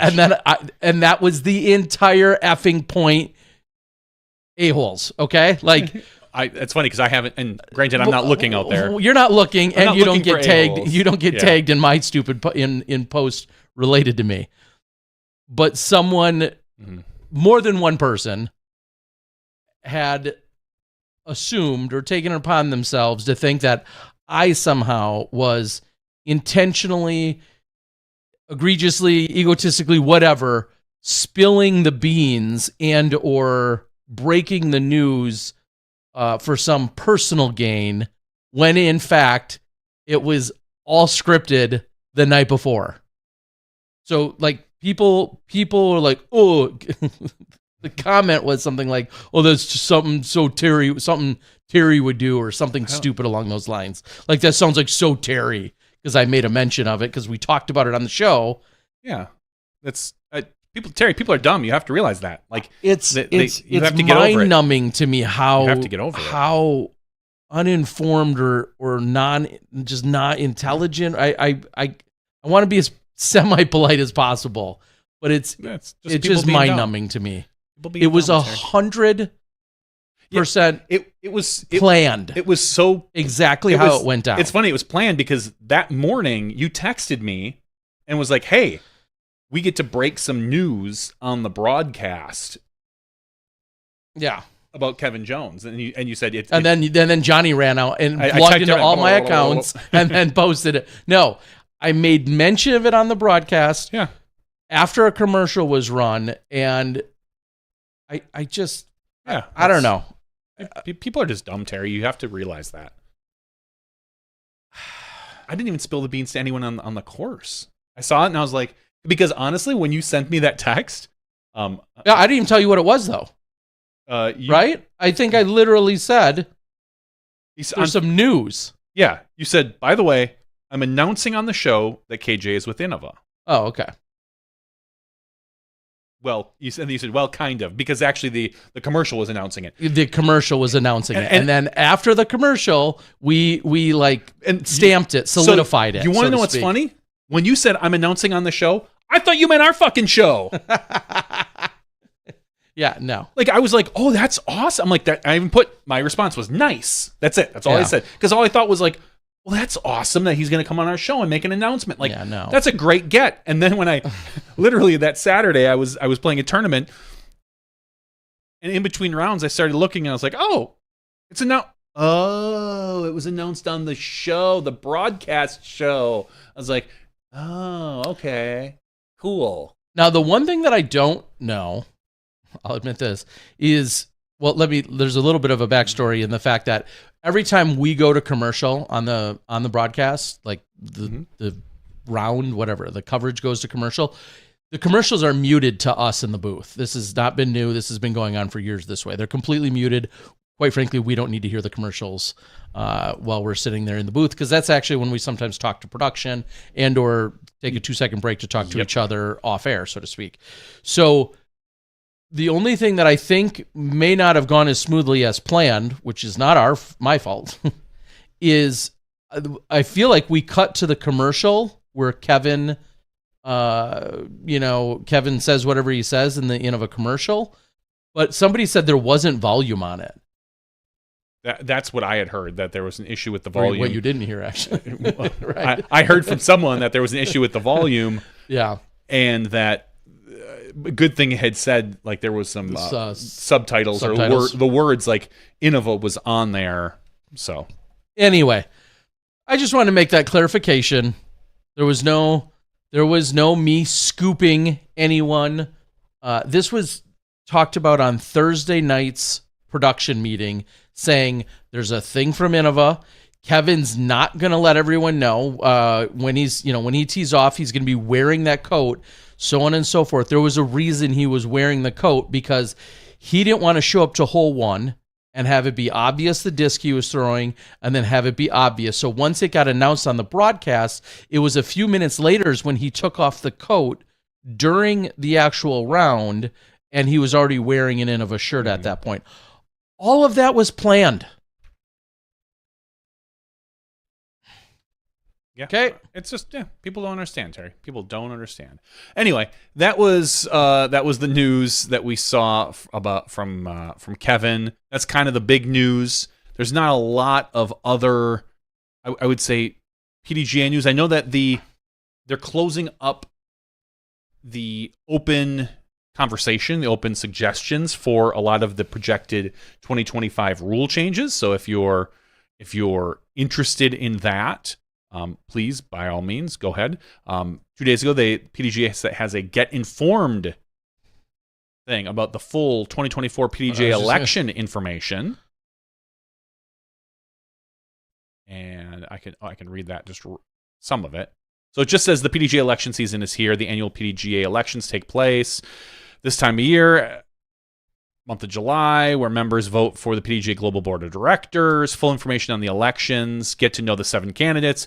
Get to know the candidates for the PDGA Europe Board of Directors and the PDGA State and Provincial Coordinator candidates. So there's a lot you could possibly be voting on. Okay. Do we have any? No, we're not. This is not an us year. This is not a Wisconsin year. I lose track these days. I know. Once I gave up running for it, I have no idea what's going on with it anymore in Wisconsin. No, I know. I know we got a lot of tournaments and it's a lot of work. That's certainly what I know. That is true. Another quick thing is, and I'm going to keep it quick personally, because we can only beat it to death so much. Right there with the Hoktui girl. Clearly, the baskets didn't like Robinson specifically. Now that's what we see. There could have been 1,000 putts throughout the weekend. Think of how many people played over 3 days. There could have been 1,000 putts this weekend that were maybe that the basket caught and maybe wouldn't catch on another basket. We see what we see on coverage. I am not in physics or any other kind of engineering that would tell you what's good, bad, or indifferent. Just the sheer optics of what looked like a well-paced, well-placed putt coming back out on the same guy multiple times. Same hole every year. The same hole. That part is crazy on hole 4. I don't believe I randomly that hit me in the middle of the conversation or in the middle of seeing it, for starters. Yeah. And then secondly, I think back to Ledgestone of a few years ago, and Ricky Wysocki had every same reaction that you see by Gannon, which is the Like just those were on the old Discraft disc catchers. They were on old Chain Stars. They were the old Chain Stars. They were new Chain Stars, but they were on Chain Stars, portable Chain Stars at one of the Ledgestone events, and Ricky had what looked to be multiple putts that, for the most part, came back at him. Ricky, like Gannon, can putt 100 miles an hour. Or, I'm being hyperbolic, 68 miles an hour, whatever. They can putt very fast. A lot of the conversation then goes to the style and the speed, or those are one and the same, but the style and speed in which you enter a basket and then adapting to the baskets, so on and so forth. All that conversation is had, and I get all of that. Isaac's feels a little different because Isaac is not a power putter. Yeah, clearly is not rifling it in the same speed that we typically see of Gannon or Rick. So it feels that much more egregious. Now, clearly it's something to do also with the pole. The pole but I'm saying the exact angle in which he's coming in at, if it is happening to him most often, right? And I'm not blaming him. I'm not saying his putts aren't great. Do not get it twisted. I'm not saying that. What I wouldn't give to have his putt and roll my dice with the way he throws it in there every time. I'm slightly blaming him. I would. So I'm not complaining about the putt at all. I'm not suggesting otherwise. But when it's the same person, then you do start to think, well, okay, is it their style? Could their style be slightly different? Do they need to adjust their style for that particular basket? Yes. That's all part of that conversation. Now, I am not saying those didn't look egregious and crazy and unbelievable, and I truly was in shock when I saw that one come out on hole number 4. Yeah, we all were. But even more crazy, though, is also thinking about it came out on him on 4 the way it did. It kind of flopped back, hit the rim rim and flop forward. That particular basket the year before, it went right through. Yeah, and so the 2 he had this year were more of a high hitting and then coming back as opposed to slicing through. Again, we saw the same thing with Holland. Holland had that one putt that came right back, and I know we've said this before that there are a litany of baskets. We play on all sorts of different styles of baskets, and this basket, everybody knows has, along with kind of the veterans, that people know that they have a tendency to sometimes spit or cut through putts. So when Holland putted, and on one of Isaac's putts, I looked at him and I thought, you guys know, don't aim at the pole. 3 inches to the right, 3 inches to the left, whatever you want to pick. Yeah. There was one where he was further away that when it looked like he hit, I think he was probably just outside the circle, maybe slightly uphill. Maybe he was inside the circle. But I understand when you're that far away, the 3 inches aiming exactly at the pole or just off, I have a little more leniency for it. I'm like, yeah, that sucks. It was, it's a good pace. But when I watched Holland's, when I watched one of Isaac's, all I thought was, don't aim at the pole. I know it's hard. It's hard. I was just going to say it's so hard. That's like saying don't swish the bat. If you could, try not to like swish it when you're shooting a free throw. Like, I get it. It feels silly. And it feels silly to say that to someone. I know what you're. And I will say, like, the Prodigy baskets don't catch well. Like, I'm not going to be here and defend the baskets, but I will say, as a player, you know what you're working with. Yeah, every basket has a slightly different sweet spot. You have to be able to adjust. So, like, when Holland hit it and it spit out, and she kind of said, I think she literally said, I know how you feel, Isaac. Yeah. I get it, but like, we watch these players make micro adjustments for wind from 50 feet. Little headwind, little tailwind. They just slight degrees. When you hit a putt from 15 feet dead center, and it hits the pole and comes back out on these baskets, I don't feel as much sympathy for you. And that's me, and I get it. But now on the other hand, Prodigy should make some probably baskets that catch well when you hit them in the middle, because that's where most people are aiming. And it's not just where they're aiming, it's also seemingly the most logical. Yeah. But to me, and again, the object is not to hit the chains. The object is to get in the basket.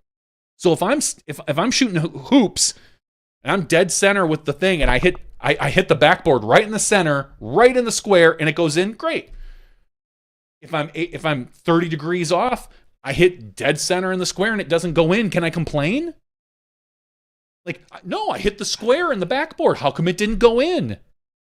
Like, it's not an exact analogy, but like the goal isn't to hit the chains in our sport. The goal is to put it in the basket.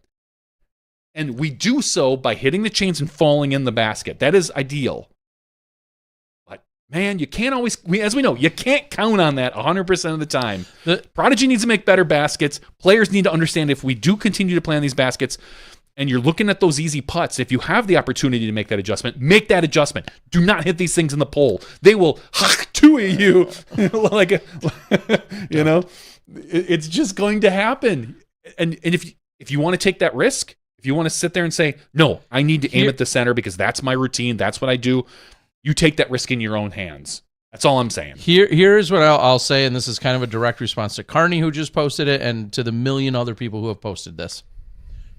No matter what, quote unquote, standardized basket, if the Disc Golf Pro Tour ever agrees on a single, let's assume it's a singular basket. Let's just say it rotates and it goes to every single course, every single weekend, international or otherwise. Let's just assume that happens. Play pretend. I don't know that they're working toward that. Let's say they are. There's still going to be a problem with it. I will bet a stack of Frisbees on it. There will still be a perceived weakness to it. It could be from the weaker putters. It could be from the stronger putters. It could be from the hyzer putters. It could be from a push putter or a spin putter. No matter what basket becomes a standardized basket, because that's what everyone is clamoring for. And I'm not opposed to it. I'm going to tell you now, though, oh my God, the hurdles. There is still going to be pissing and moaning and bitching and complaining because it's not going to suit every single style. There's just no such thing.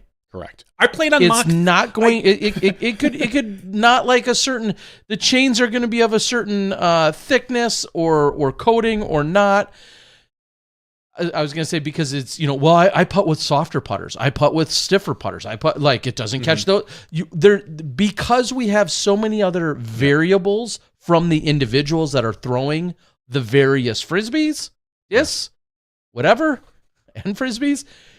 That's why no matter what basket we go to. Now we might get to the elusive, well, 99% of the people love this. That's fine. And I hope we do. Yep. But just so you know, there will always be the anomaly or perceived or maybe a much quieter minority, a smaller minority of someone it's still not going to work for. Or be favorable to is a better word.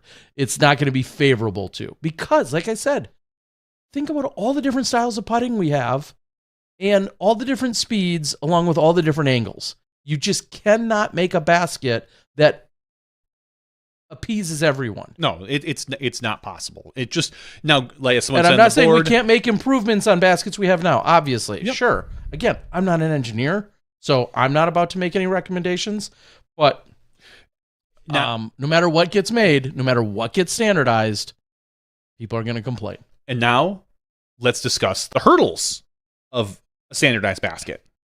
Everyone talks about how they want the Pro Tour to haul around baskets. We've talked about this. Like, you have to haul around 40 baskets because you need 2 courses in case the men and women aren't playing on the same course.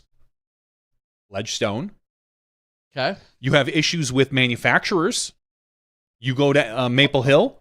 MVP is just put down a shit ton of money to have their baskets. That's only another 7 years. For 7 more years. So if it's not an MVP basket, you really think MVP wants them? The sleeve sizes aren't the same in every basket. So even if you were to haul baskets to all these places, you need a temporary versus a permanent sliding pole and or mount. So you need all the different. You need different mounts to slide into different sleeves.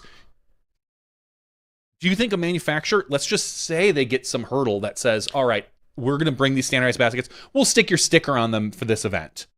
Do you really think that, we'll just say MVP wants their sticker on a basket that's not theirs, especially when it could spit a putt at the wrong moment? You think MVP is going to say, oh, that's a great idea.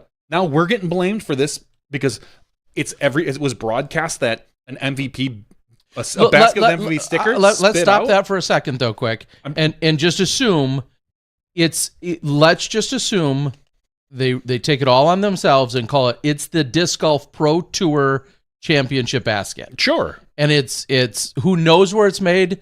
Let's just say they find their own manufacturing facility that no one's ever made a basket out of, and the Pro Tour, we're playing devil's advocate, they make their own basket from scratch.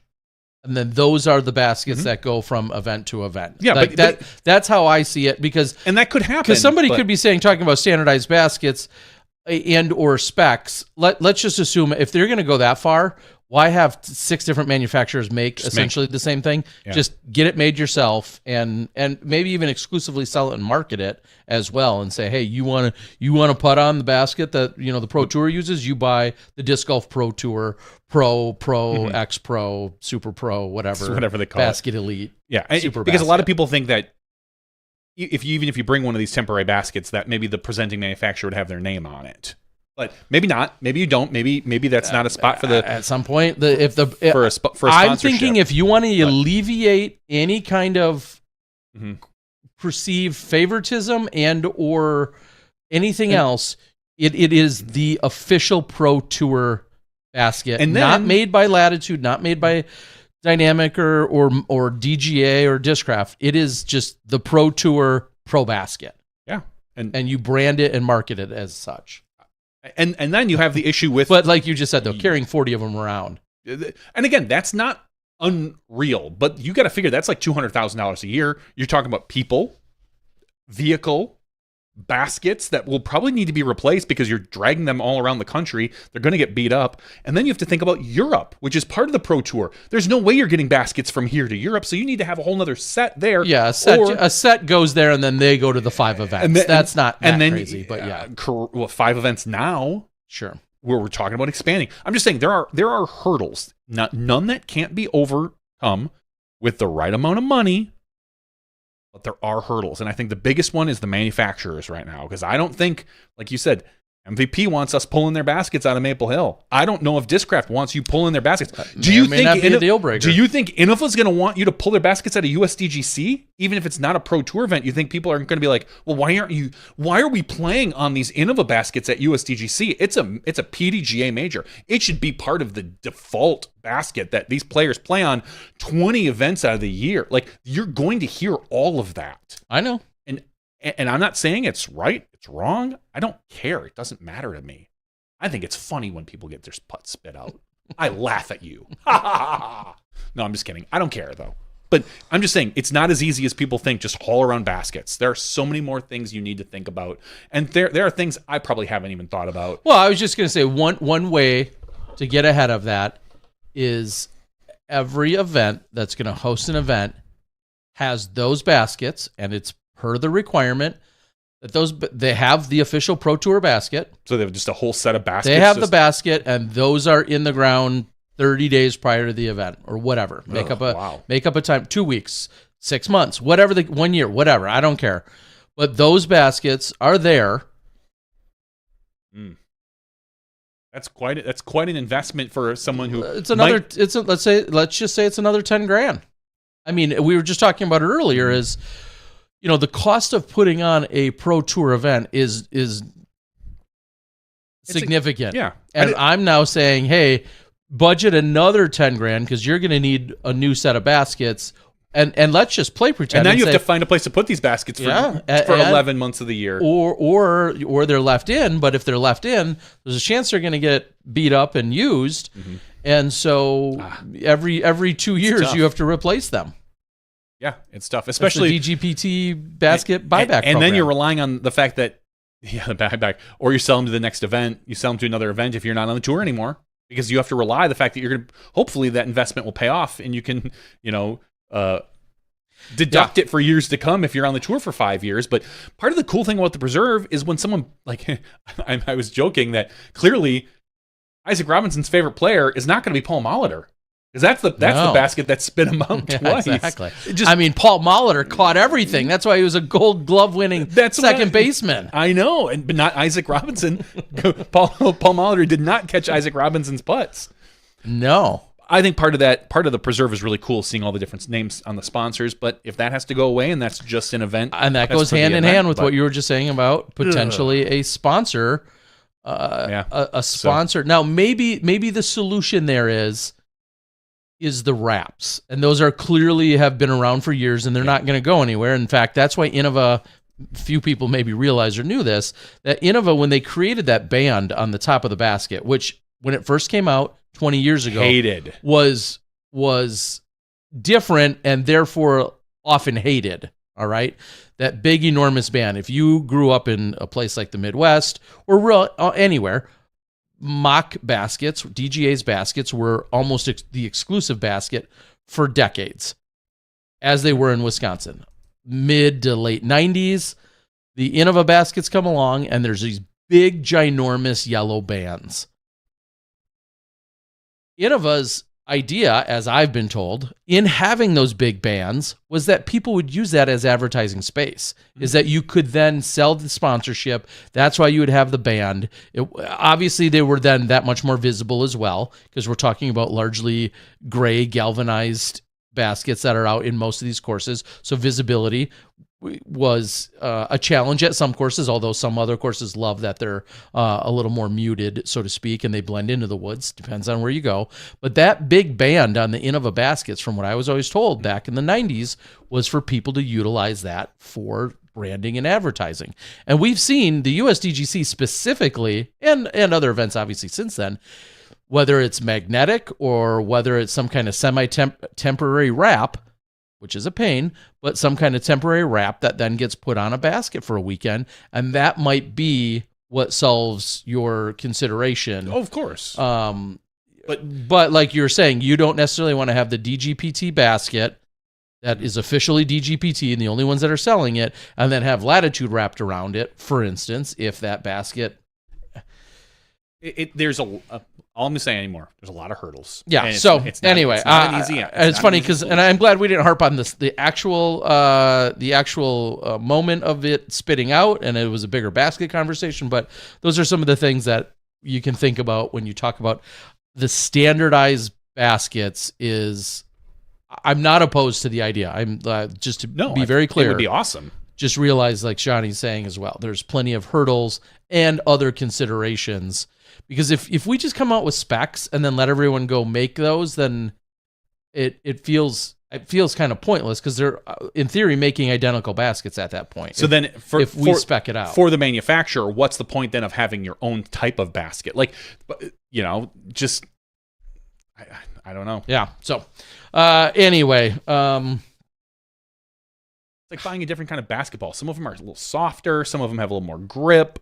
The leather is a little different on different basketball styles. Yeah, indoor, outdoor, and what is, but if you're playing casually, which 99.99 basketball players are, if you're out there playing casually and you're buying a ball at your local Play It Again Sports, you're taking it out to the indoor or outdoor court, and does it really matter that it's not the official Wilson basketball of the NBA or whatever the case might be, or whoever their ball is?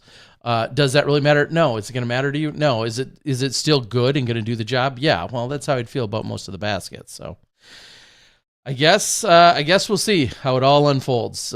Standardizing those, and then also standardizing T-pads. I know that's a big topic of conversation among some of the pros and just in general. And we've seen, I think that's even more difficult in my opinion. You could take so many of those same arguments, because there's a ton of players that like the turf if it's cut to a certain level or if it's of a certain height. Sometimes turf, depending on the turf. I know the X turf that the Pro Tour officially uses and is considered, most players like. I bet you I could find a few that don't. And then there's plenty of players that love concrete, and there's plenty of players that hate concrete. Which one's the easiest to maintain? Concrete. Mm-hmm. Which one's the easiest to install? Probably on a permanent basis? Concrete. I know that at the Preserve, if you want to make an argument that it's not standard, look at the 3 or 4, and I think there's some kind of waiver, but there was 3 or 4 different teeing surfaces this weekend at the Preserve. And I think next year, assuming it's on the tour, I think you're going to see that get changed up. And you're going to see, sense. I believe, isn't that already an initiative or a promise for next year? Is that every single event next year will have a standardized tee? I believe that. That's what I thought I saw. Because there was like, where the women teed on 9, wasn't quite, brick or cobblestone, but it's some different material versus you saw some of the red tee, you saw the green tee, blue tees. Now those could just be dyed, but some of those may or may not be the exact same actual turf. Those are all things to consider. And Beaver State Fling just having concrete. Yeah, it's wild. Lots of stuff to figure out. All right, and I'm glad we're not in charge of that. No, God, me too. Me too, Terry. Let's talk a little bit real quick about some of the other events that were going on around the country. High Plains Challenge in Fort Morgan, Colorado. That a boy, Kyle. Way to run that event. Joe Revere wins it. Wait a minute, what? Yeah, the guy who we had on, who more or less said, "Go figure." That he's like, I'm not going to get much practice in on that one. I'm not going to. He wins by a single stroke over Joel Freeman, $2,500. Third place, Lucas Carmichael, who declined cash. I just make a note of that. That's your top 3 in Colorado for MPO. Going over to FPO, Allison Latch wins this one. Second place, Sammy Joe Guerrero. So congratulations to your 2 FPO players who cashed. And then the other event, Encore Customs presents San Francisco Safari, supported by Innova, hydrated by Bear Bottle. That's a new one. Hydrated, you're right. Hydrated by. Hydrated by. Dang. There you go. That's a solid one right there. Winning this is Andrew Miranda, shooting 31 under par. Second place, Jeff Faze, shooting 28 under par. And third place, Lewis Bitney. We haven't seen 26. Lewis. It's been quiet. He's been playing, I'm sure, but Lewis was out on the tour in the 2016, 2017 era. So great to see him out there taking third place. And then over on the FPO division, Violet Main wins this by 4 strokes over Carissa Dedman. And in third place, a tie between Tia Sherman and Shelly Mae Lai. Yep. Shelly Mae Lai. All right. I was pretty sure about the first name. It was the last name. Funny enough, all 4 of those women I have filmed at one time or another at the Phoenix Ladies Open. Right. Speaking of which, what a segue, unintentionally. Your tournament director and all-around enthusiast over there of the Phoenix Lady Open, Jamie Spencer, is celebrating a birthday today. Happy birthday, Jamie. Happy birthday, Jamie. I think it's also Austin Turner's birthday today. Happy birthday to him. Lance Brown, it's his birthday today. Derek over at DD, his birthday today. Tons of birthdays, like more than normal. Al to the G, a local here that we know tunes in from time to time. So tons of birthdays happening today. Hannah Stefanovic yesterday, I remember seeing. Yeah, just wanted to throw a few of those out there. That's all I have, Terry. Those are pretty much the events that matter, that we care about throughout the greater United States. Yeah, lots of stuff ramping up internationally for sure. Obviously, the Ale Open taking place this weekend. We talked about with Silva winning that one, and I think it was Danielle Davidson took that down on the MPO side. A lot of people moving just an hour and 15 minutes southeast of there to head over to the Swedish Open this weekend. A lot of those players. Then we talked about some United States representation. So very cool over there in. Taking place this weekend in Sweden. And just knowing of, summer solstice and extended times, it was crazy to be looking at the PDGA sanctioning right now, or all the events on the PDGA Tour calendar, and just seeing how many, what I feel like is additional flex starts or one round or smaller events, tons of events going on when you look in Finland and Sweden, because they're going to see more U.S. representation and just a ton of golf with all hours of the day going on. So very cool. Something else, yeah, it's funny. I thought about it earlier with the KJ conversation. Also seeing the announcement in the last 24 hours. Jennifer Allen had a little video out there, and now I think there's even a longer, more detailed one that I haven't watched yet. But Bill Nye, the Science Guy, officially also sponsored by Innova. So picking up KJ and Bill Nye, you could see a collab, right? Some kind of scientist and a DJ? DJ, mixology, DJ, something collab? No? I don't think so. Could you see Bill Nye like getting after it at a Kevin Jones set? Nope. Techno set. I don't believe so. I think that would be the ultimate collab. It may be great, but I don't see it happening. Understandably, a celebrity of his, I don't want to just say of his stature, but a celebrity gets involved with disc golf, and he's been a Frisbee fanatic for a long time, and is good friends with Dennis Warson, who put together incredible documentary that I can't think of the name of, but a long time ago, not The Invisible String, but Dennis Warson has worked on a ton of stuff. They've been good friends. So, Bill has been known about disc golf for quite some time and has gotten more and more serious. He goes out and plays casually in California along with a couple of other Innova players or Innova reps a lot more often from what I've heard. But inevitably, any form of celebrity of any kind gets into the game, and then he was, from what I could see on the internets, was immediately met with plenty of ripping and plenty of criticism, along with plenty of praise and everything in between, because we've clearly learned that anything of just statement of fact has to immediately be twisted into everything else personal. And it's so disheartening to see on a daily basis. Welcome to the internet. I know. Terry, something you guys talked about on the broadcast, other piece of news, was Paige Pierce becomes the first woman to surpass $400,000 in PDGA career earnings, thanks to her most recent cashing at the DGPT Preserve. Yeah, which I feel like we almost got a little credit for stumbling upon. I think we probably did. At least the guys over at Statmando. Clearly we didn't do any real work. No, we happened to find it always last do, week, but I think I just happened to click and be like, oh, that might be a thing, and then they did the real work after that. So congratulations to her. Again, it's a statement of fact. She hit 400,000 in earnings, and everybody had to take it to some personal slant one way or another. But congratulations, $400,000. Playing disc golf over the last couple of decades.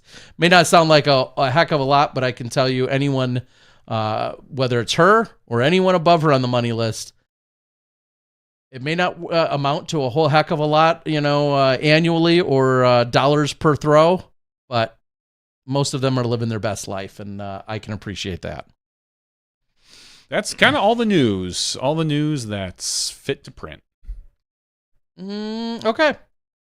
A couple of housekeeping notes on my end. I do have the Q Series event largely edited and put together. Most of it had some edit, and then I did some additional stuff to it. So that is going to be dropping over here in the next couple of days.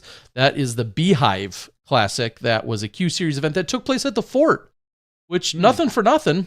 We haven't really seen it since Worlds. There hasn't been a lot of stuff. I know events have happened, and maybe some of them have been covered, but this is probably one of the largest events that's happened at the Fort since that James Conrad feller did that one thing with that one throw.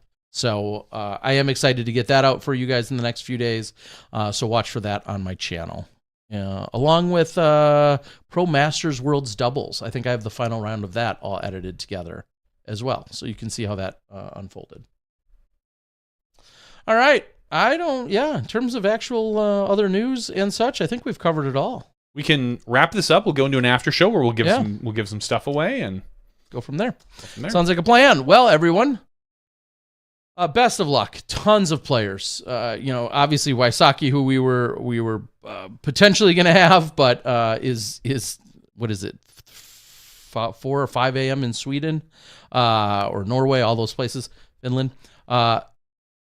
Wysocki, we see all the people traveling. I saw the Macbeths with their traveling schedule arriving, and everyone else. I hope everyone's travels. Bradley Williams and Luque doing their traveling today. Everybody, we wish you the safest of travels, and I'm looking forward to getting over to Norway myself in a couple of weeks. But congratulations again to everyone involved at the preserve. It had to be extra. It didn't have to be. It was extra challenge knowing Cale had, sold off some of his responsibilities and commitment to the preserve to Charlie over at Gotta Go, Gotta Throw. So to still have an event there and to still have everything go on, and then what looked like was a really solid weekend from afar. Obviously the competition was top notch, but to have everything, I can't say enough to Cale and Odie, along with Charlie and the whole Gotta Go, Gotta Throw crew and everyone else. I don't even know all the hundreds of people that were probably involved, but congrats to them for pulling off another successful weekend over there at the preserve. Awesome to see, and be great to see if we got more action coming from there next year. So, for Ricky Wysocki, your champ, for Missy Gannon, congrats to her on another big win, and everyone else that was out playing or performing or having a good time this weekend. Congrats to all of them. For Johnny V, I'm the Disc Golf Guy. That is SmashBoxxTV podcast, what, 512? 513? 512. 512. Shows you where my mind's at. We're going to take a very quick break. Then we come back. I've actually got some TV and news reviews. Okay. All in the after show. We'll see you then. You step inside the Smashbox. Thank you to our $2 and above patrons. Your name is listed below in the credits. If you are interested in being listed as a producer in the SmashBoxxTV credits and supporting this and other fine podcasts, please visit patreon.com/SmashBoxxTV.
Hello, everyone, and welcome to SmashBoxxTV Podcast 512's After Show.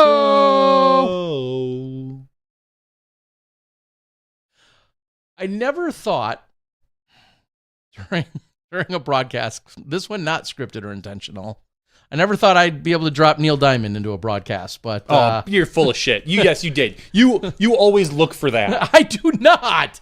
I don't look not for it. Neil Diamond particularly, but this one came organically.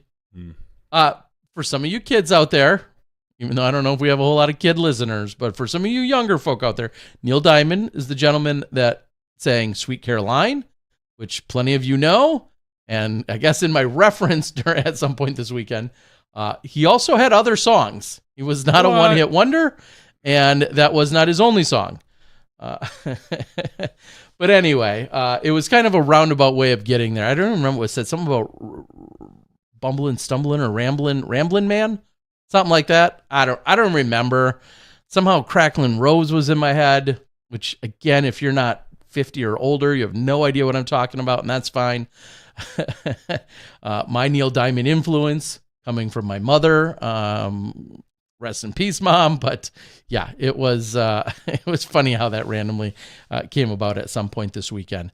It's hard not to have a lot of older references, knowing, because you and I largely treat Minnesota not quite like a home away from home. We didn't go there that often, but we know so many Minnesota players. Yeah.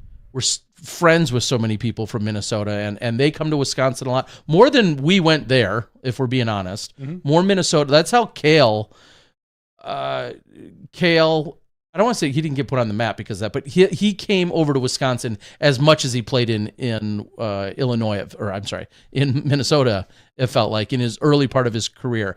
Alex Geisinger came over and played a ton in Danny Polk. Danny Polk originally lived in Wisconsin and then moved to Minnesota. So we have a lot of those various ties, and I could name, a dozen other players.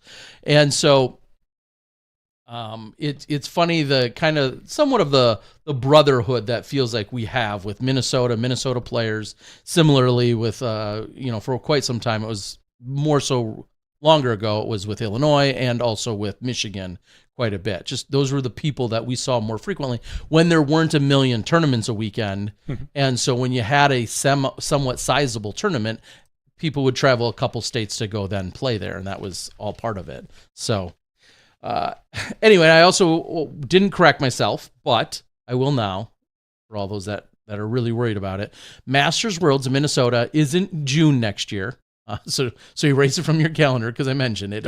It's July. It's July 4th. Nobody weekend. Showed up a month early. Yeah, next year. So it's July 4th next year. I did just want to get that out there because as soon as I said it, I was like, no, I was just told it's July 4th weekend. So I'm going to Masters Worlds next year. You going to go? Maybe. Minnesota, Masters Worlds, all those people I just talked about, some of which we like. Sounds like a lot of fun. Okay. I'm going to tie this in a few ways, Terry. Yeah, you are. It's Summerfest here in Milwaukee. Yeah. Have you looked at the lineups at all? No. Can I? Are you around 4th of July weekend? Nah, not really. Not really? That's not a yes or no. Are you here? Okay, go on. Are you here Sunday or Saturday, July 6th? I don't think so. Are you sure? Because this might change your mind. Oh, are we gonna? We're gonna do some lineups here, Terry. Tone Loc. Nope. I'm gonna start Vanilla Ice. Vanilla Ice is playing now with Tone Loc. Like they're doing.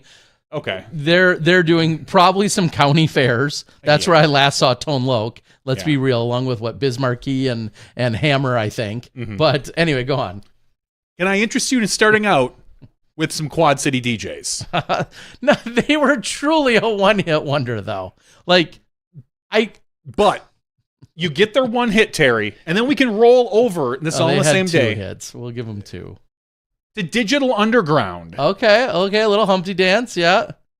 And let's say you get the Humpty Dance in. Uh-huh. Then you roll over to another stage where you get to listen to Living Color. Wow. And if you don't, when you get your fill of Living Color, you can maybe, if you really care, you get some Sister Hazel, but nobody really cares about them. You catch the end of Extreme to listen to More Than Words. More Than Words. And then again, they had 2 hits. Yep. Then you follow it up. Maybe you close out the night with Give me a year. Let me guess. I think it's 1990. Oh, 90. Okay. Same vein as most of what I was talking about. Like rap, hip hop ish. Yeah. I mean, that's where Vanilla would fit right in. Or Hammer, or Young MC, or those are all too big though. Or I mean, too small now. I feel like Young MC. Oh, CNC. Yes, we're going to CNC Music Factory, and things Terry, that make you go To close out the night, we could close out with one Amy Grant. I'm just saying. Baby. This is Summerfest on Saturday, July 6th. We're doing Summerfest a disservice. That feels like more like the Wisconsin State Fair. No, lineup. that is the final closing day, July 6th, Saturday, July 6th at Summerfest. Yeesh. I've looked at some of the lineups, none of which have really drawn me in other than that day. I thought that could be a fun day. Like there's a lot of all of those were that day. All of them were that day. Wow. That's one day of Summerfest. I mean, if you're a product of, if you were born around 1978. This lines right up with us. That lines up, that's for who sure. wouldn't want to go see CNC Music Factory? Earlier, and they might already, I don't know if they already played or if they're coming up this weekend, the combo of Jesus Jones, right here, right now, and EMF. Those are different groups. Those are different groups there, and you only have to listen to one song from each of them. Exactly, and then you're good. But yeah, Tim, come on, Tim. To be fair, and I'm not being an ageist here, we're picking on you, but Tim says he'd pass. You'd pass on those, and I get it. You're a few years our elder, so I could see you skipping that lineup. That I wouldn't even blame you for that. I mean, those were 100% all the ones he just named in our wheelhouse, and you've got us just by a couple of years. So I could see you skipping that for sure. That is if you had that lineup in 1990, oh my God, that would have been fire, Terry, fire. Yeah, I mean, why don't we just get at that point, we're a few. Well, first it was Sisters with Voices, SWV. And Vogue is playing too. And then I was going to say In Vogue is right along there. And then it wasn't for a few more years before we finally got Destiny's Child. Correct. And Vogue is playing not that night, a different night, but they are coming to Summerfest. Kim Kardashian was at Summerfest this past week. Interesting. She was there to see SZA, I think. Which my daughters wanted to go to, which wasn't going to happen. I don't know anything about my SZA, daughters but wanted to go. My youngest saw. Oh my gosh, is it Inside Out 2? Is that the new? Sure, that's a new Pixar today? movie. Inside Out 2. They saw that today. I heard it's good. As a side note to that, which is funny because I said, "How come I don't recognize this?" And she said, "This is my 13-year-old." Inside Out 2. Yeah. She said, Do you remember the first one? No, that's my point. And she said, it was so good. She's like, yeah, it was really good. And it came out like, I don't know how many ever years ago. And she's like, but they waited to make it because then it's like timed with the kids that saw it then are older now or something like that. That's how she, this one completely, I want to know when it was released because this one completely went past me today. Inside Out was probably released 5 years ago. And I vaguely remember because we brought my daughter. Yeah, you're old because it was 9 years ago. 9 years ago. Okay, I just remember we brought my daughter and she cried because the little girl at the end was crying. And don't spoil it for me. At the end of the first one, and so my daughter has this very empathetic, and she just couldn't deal with it. Like she couldn't deal with the girl crying at the end. You could have if you it's took such a good if movie. You took their really is. movie poster and wiped off the word Inside Out, and then said, "I'll give you 1,000 guesses and $1 million. Guess the name of this movie from the poster without the actual title on it." I wouldn't have said Inside Out. It completely passed me. Okay. For whatever reason, it just did. I'm also not a big animated guy, but anyway, it completely passed me. Yeah. So she saw it today. She liked it. Here's maybe the subtext, or not quite, the tangent to the story, though, is. Okay. Goes to a pretty typical movie theater here in the suburbs. Pretty typical theater. Apparently, she didn't get the matinee price because she went at 5 o'clock. I'm like, go to the 4:45, dumb. Like, it would have probably saved you $6. So many people. Now, this is the first one in the area, arguably the entire Milwaukee area at the time, when it was built, the Majestic, when it was built, state of the art at the time, 10, 12, 15 years ago probably now. Yeah. The Dream Loungers, the whole fancy, probably, slightly fancier like experience. Maybe more than that. At the time. Maybe 20. And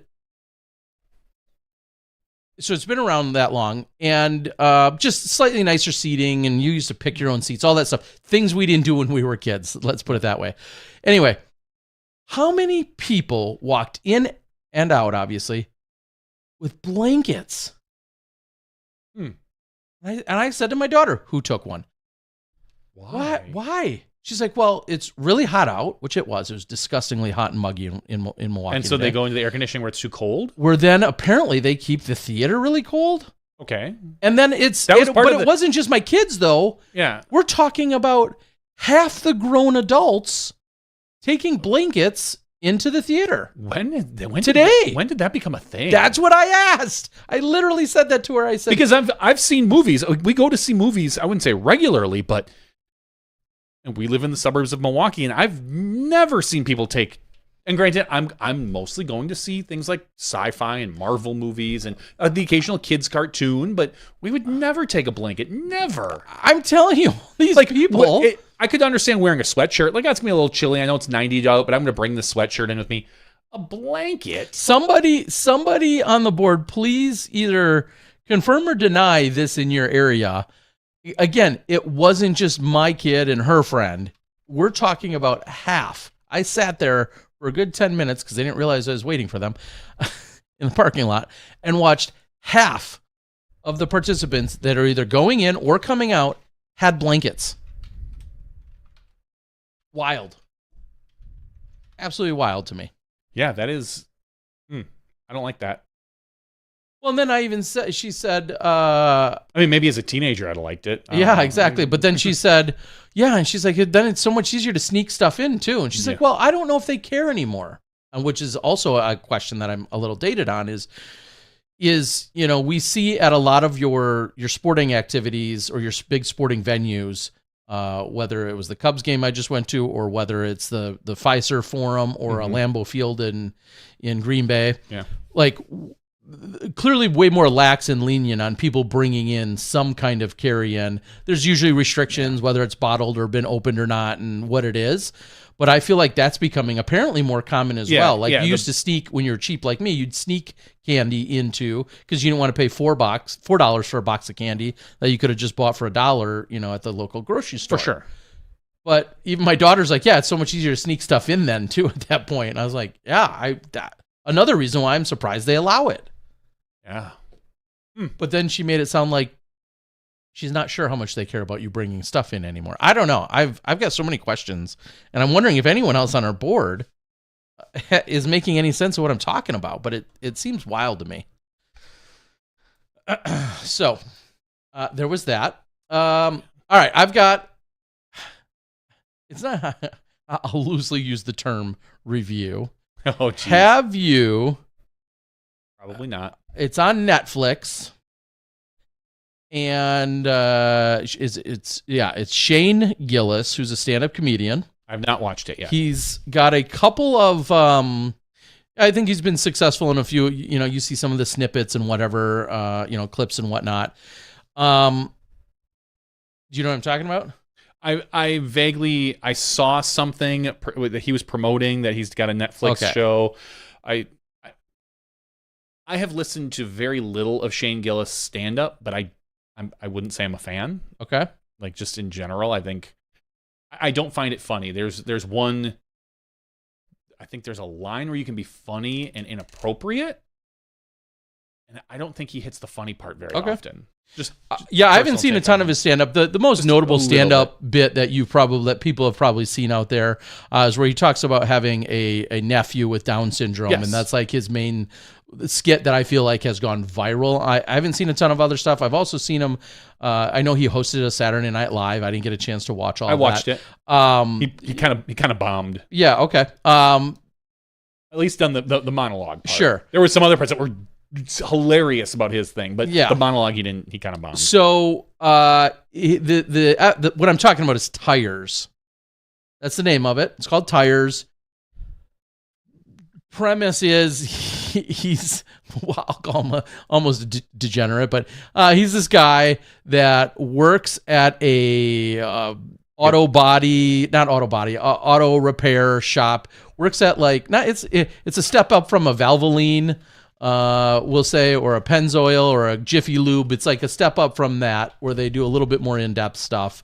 It's a chain, Valley Forge. Yeah, that's the name. It's a chain. And then he's got an idiot as a boss kind of thing. And then there's just 3 or 4 other characters that are all working in the shop. I think, I guess I'd have to click on it, but I believe there's only 1 season out. If so, then I binged all 6 of the episodes. Yeah, it's relatively new. Yeah, okay. And that was the other thing. I just randomly, knowing I had a flight the other day, just randomly opened up Netflix, which I haven't been on in a while. I saw it pop up. I was like, oh, there's 6 episodes of this. I'll download them. Obviously, if the first one isn't good or worth watching, that's where I'll end it. Well, I ended up burning through them all pretty quick. They range only from, like most series or most episodes, 24 down to 20 minutes. By the time you have an intro, and by the time the intro and then the little catch-up section, it feels like there's like 16 minutes of action. But anyway, it felt... I felt like I shouldn't have been laughing as hard as I did for as juvenile as it is. So that would be how I would describe it. I'd be curious to know who else has watched this and what they think about it. But plenty of juvenile stuff that feels like I shouldn't find it that funny. But there was one point where I was like, I had completely fallen over in my airplane chair. I was laughing that hard at something that was just so stupid, but yet it just hit me just right. Well, so there you have it. There's a place for stupid comedy. Maybe I'll give it a try. It's not fair, but as I'm already then on the 5th or the 6th episode, for a moment I thought to myself, wait a minute, is this kind of like The Office? Just instead you're at a tire shop instead of a paper company. But I guess you could probably set up those analogies and that premise to a million other sitcoms or shows or whatever that are out there. But anyway, for what it's worth, they're a quick watch because they are, like I said, just 23 minutes. I have become so desensitized to speed watching that I even do it on a 23-minute episode on Netflix. So even in a standard sitcom-style comedy sitcom, I would not. Now, granted, I don't watch it like I do news or other things on YouTube. Yeah. I still watched it at 1.25 speed. I don't know why. Just watching anything in real time now, like it feels like snail's pace. I don't think I would like that. Because I've become so spoiled that when I was on an earlier flight, and with YouTube Premium, you can go out there just like a Netflix or an Amazon Prime. You can download whatever you want. Anything that's on YouTube, I can download. I get some YouTube things, and then I sit and watch it at 1.5 or 1.75, depending what it is, even 2.0 sometimes. Those are your scales on YouTube. So even on the downloaded stuff, I watch everything that way, including our press conference, for instance, which is great. So you can zip through that so much quicker. I can't imagine watching on Netflix a comedy or a drama or anything like that. No, I probably would draw a line at a certain style, maybe. But for this, I put it on at 1.25. It didn't even feel weird to me. Yeah. Now maybe I missed some comedic timing in that. Maybe. Yeah. Who knows? I don't know that I would watch I would watch a stand-up special in 1.25 probably. Anyway. I don't know if I'd watch a stand-up special. Would I recommend it? Sure, but if you don't like it by the end of the first episode, then you're probably not going to like it at all. I won't say it's one of those that, it gets better, as a lot of people will say about a lot of series, which I can understand. What you get in the first episode... I don't know that your mind is going to be massively changed by watching then episodes 2, 3, and 4. Either you kind of liked it or you kind of didn't. So there's my official but not official review of Tires. So you knew about I knew about it, the premise, but not much beyond that. Okay, I hadn't either. It was arguably one of the most blind selections ever. I opened up Netflix. It was like one of the first few things there. I'm like, there's 6 of them. Sure, click. And that's all it took. Okay. I'm a basic bitch like that. Doesn't take much sometimes. No. So there you have it. No, I swear. Well, there's a couple things that are coming out that are supposed to be really good. I'm excited to catch up on The Bear, which drops in a few days. New season of The Bear. How many are they in now? This is season 3. I feel like I should probably go get caught up on that at some point. It's pretty good. I think you'd like it. Okay. You could watch it at 1.25 if you want, Terry. There is The Boys just came out. You would not like that. I need to catch up on that. Shoresy just dropped their full season on Hulu. What is it? Shoresy. It's the spinoff of the Canadian one. Oh, Yeah. Letterkenny. Letterkenny. It's a spinoff of Letterkenny. Okay. Yes. I think it rivals Letterkenny. And it's Okay. a little fresher. Basically, the guy who was always banging the moms, the hockey player, he actually goes to into a hockey league. So it's him. The first and second season are both really good. They're short, they're fast. If you like Letterkenny, you'll like Shoresy. Okay. Put it that way. Yeah. But right now, I swear to God, my wife and I are just watching nothing but like HGTV crap. Because when you have subscription to Max, which we do thanks to our internet here, you get all the HGTV shows with no commercials, no ads, no nothing. So you just, well, actually, I think there's an ad at the very beginning, but yeah. So we burn through like these. I think we're watching some dumb show called Bash at the Beach, which is just a home improvement where they take these 3 couples and they make them renovate these 3 houses, and yeah, it's dumb. But and I need to catch up on the last 2 episodes of Star Trek Discovery, which I haven't been putting off for some reason. So yeah, I don't know. Okay. I played an event this weekend, Terry. Yeah, I saw. Yeah. Did you know who my first? This is going to be a little inside baseball here. You know who my first group was? First round? Our friend Steve Held. Yeah, Steve Held, Lee Semke. Yep. Out of that area, and Justin Aschenbach. Justin, another Sheboyganite. Yeah. So it was, yeah, it was a good event. It was fun. The first round sucked.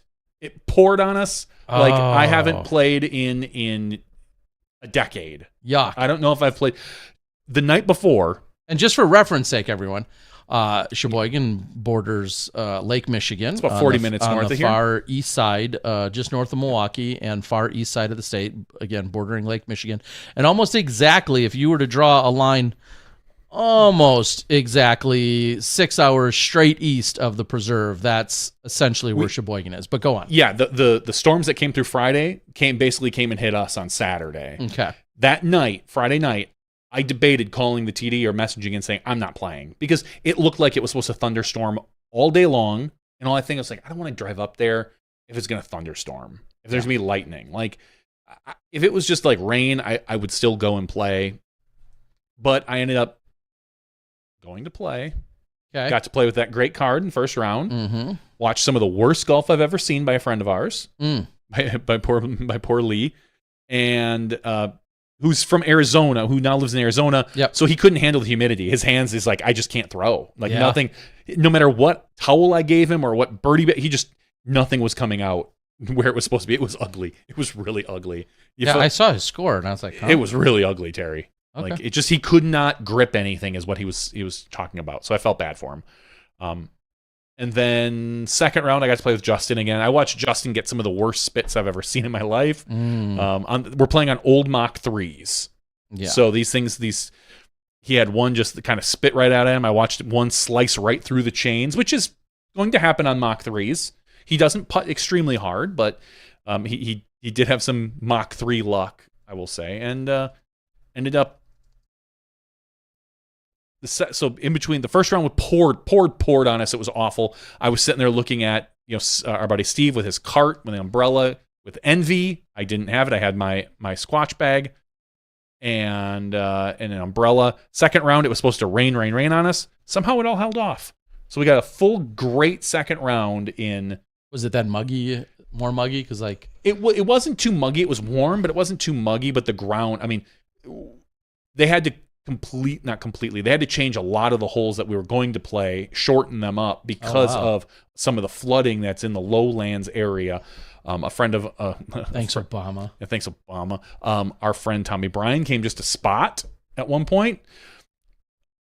I walked up to my second hole, and they thought they did a really nice thing. They put a pop-up tent over this tee pad. Until great intentions.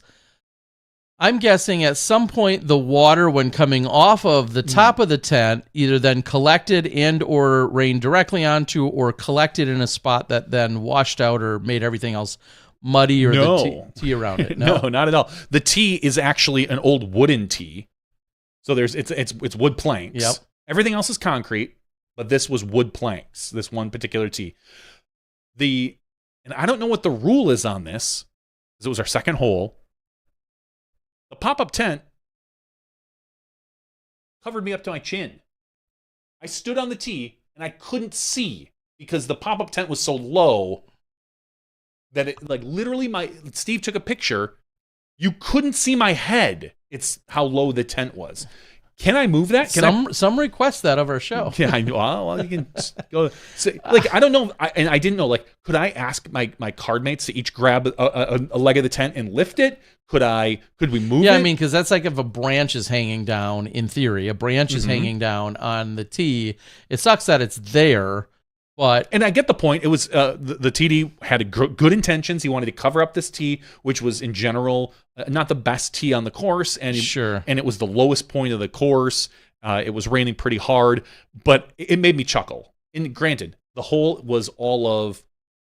140 feet? No, it was like 230, 240-ish, something like that. Is it the one on the bottom of the hill that is on the side of the hill? No, it's not. It was just a hyzer, but a river had formed, so you're literally throwing over, which is where our friend Tommy was spotting, because a lot of people were losing their discs in this casual water that wasn't a river before, but it was a river now. And all I was thinking is, like, what are my options? Luckily, I ended up throwing it first round, which is when they had the tee there, and I birdied it. They moved it for second round, and I didn't birdie it.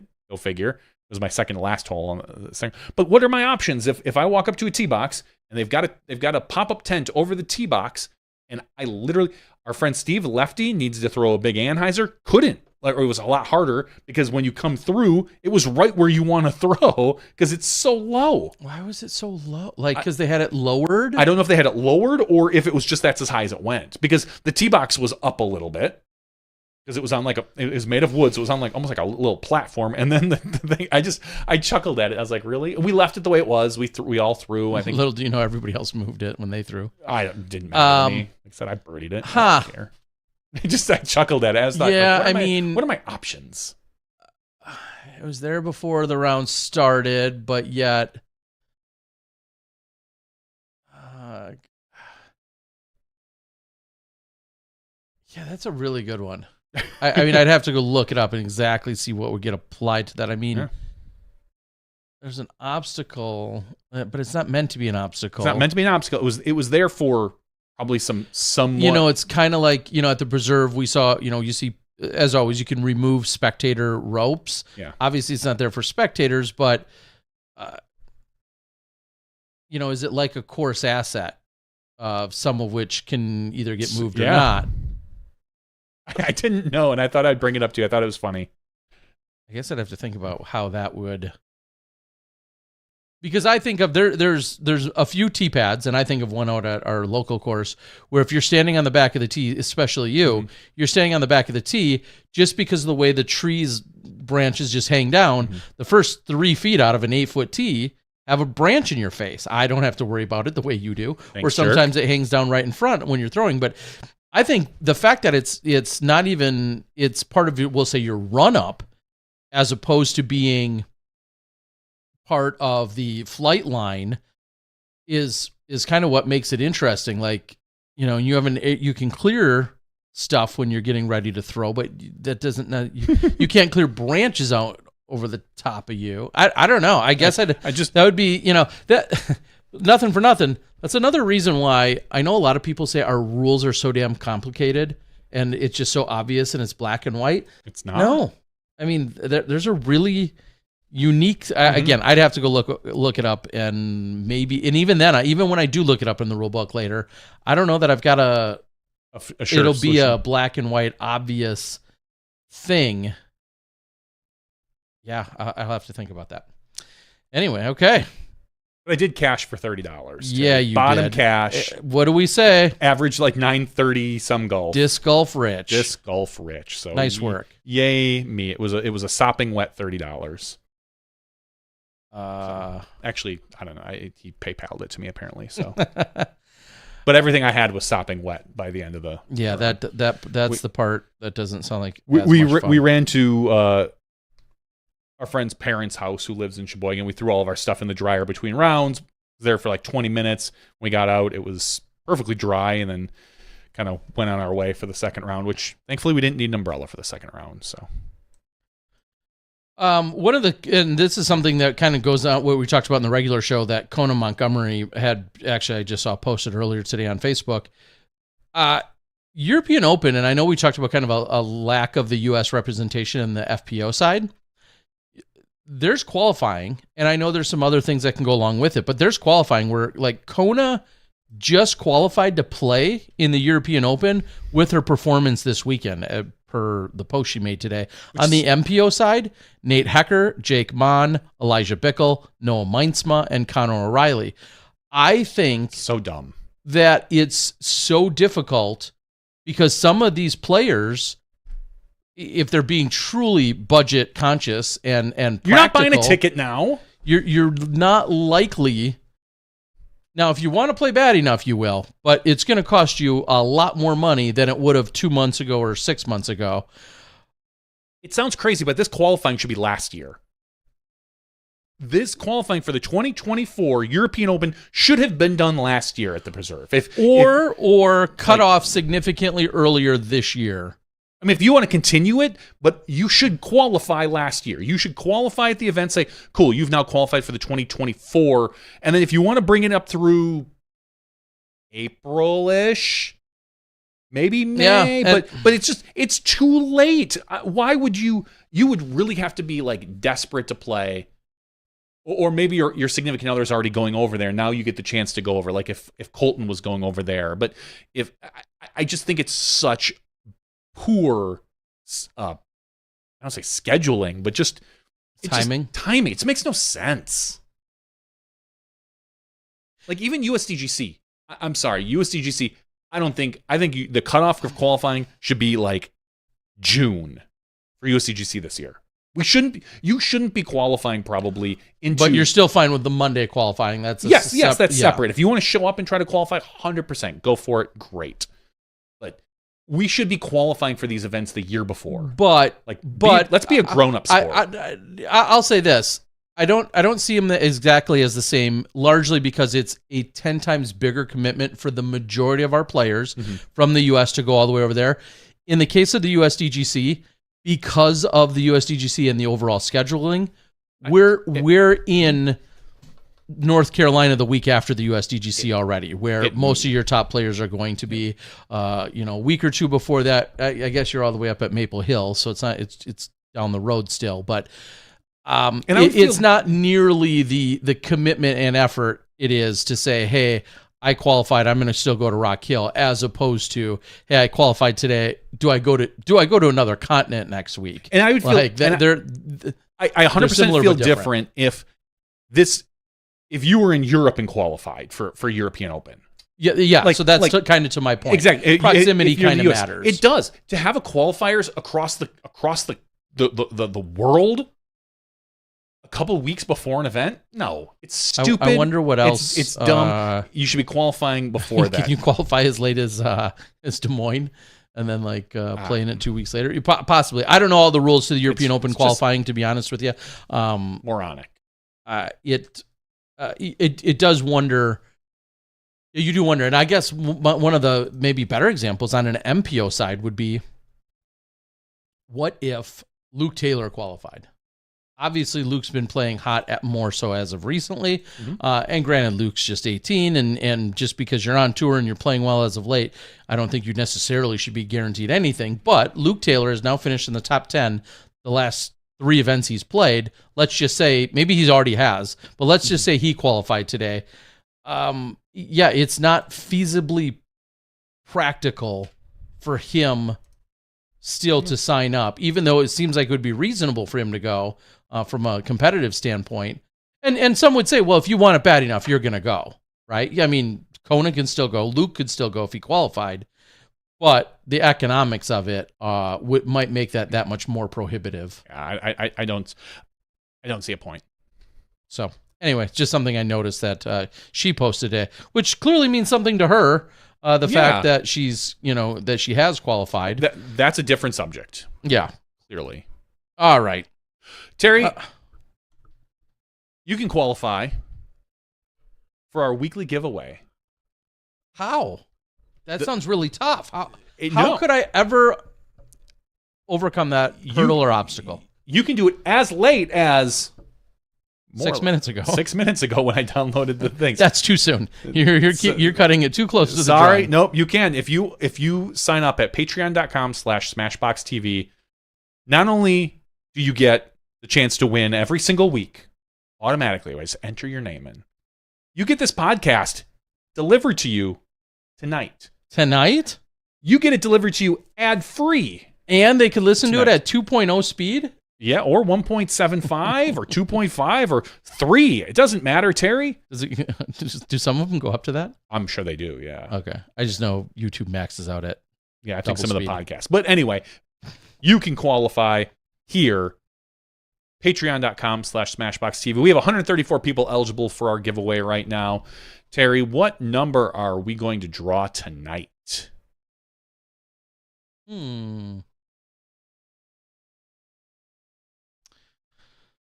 That's a good question. I'm just Thanks. trying to think how I want to arrive at it. I like the idea.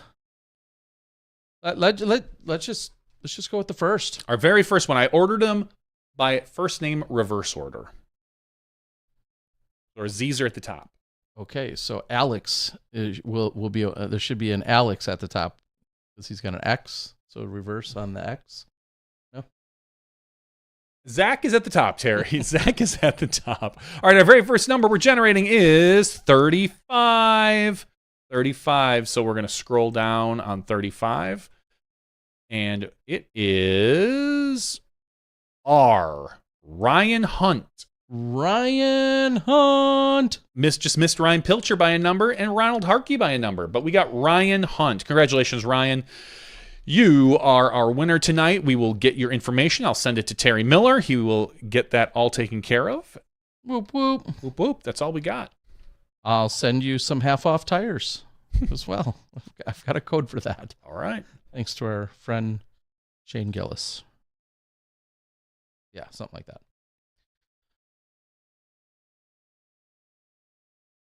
Oh, wow. Okay. Oh, this is kind of a side note, but it's in the same light of the comedy, stand-up comedy, Shane Gillis, blah, blah, blah, all that stuff. This weekend, if I did my research correctly, which I'm not promising that I did, but this weekend, everything in Bend, Oregon was more pricey. Clearly, I was going to say, well, it's summer season. Lots of people go there in summer. Lots of people go there year round for lots of different reasons. Obviously, it's one of like the one of the micro brewery capitals of the world, so to speak. One of the greatest places for that. Also, just all the outdoor recreation you can imagine, from downhill skiing to hiking and camping and everything in between. Disc golf and a million other things that you can do out there. In Bend specifically, they have an amphitheater, an outdoor amphitheater. And are all amphitheaters outdoor in theory? Anyway, Yes. There's an outdoor amphitheater that hosts a ton of concerts and performances throughout the year. Obviously, the summertime being the most popular.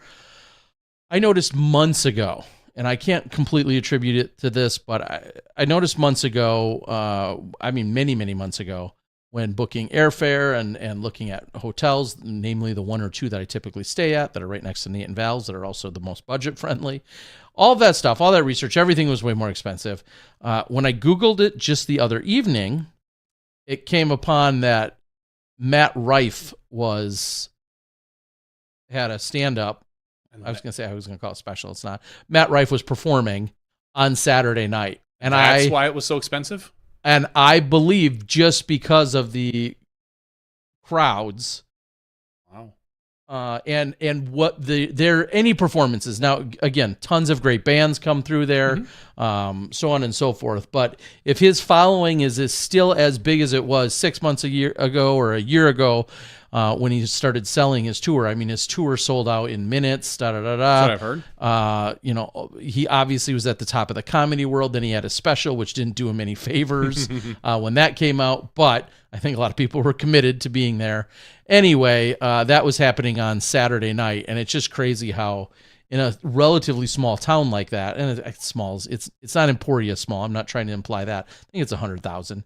but it feels kind of small when you think of, compared to like a Portland, obviously. It was just everything was crazy over there. And coincidentally, Saturday night of all nights, which is when I missed your phone call, we did the broadcast on Saturday. Thanks, jerk. And before 6 p.m., my time, Saturday, I was in bed. I did not feel well. Something hit me just wrong.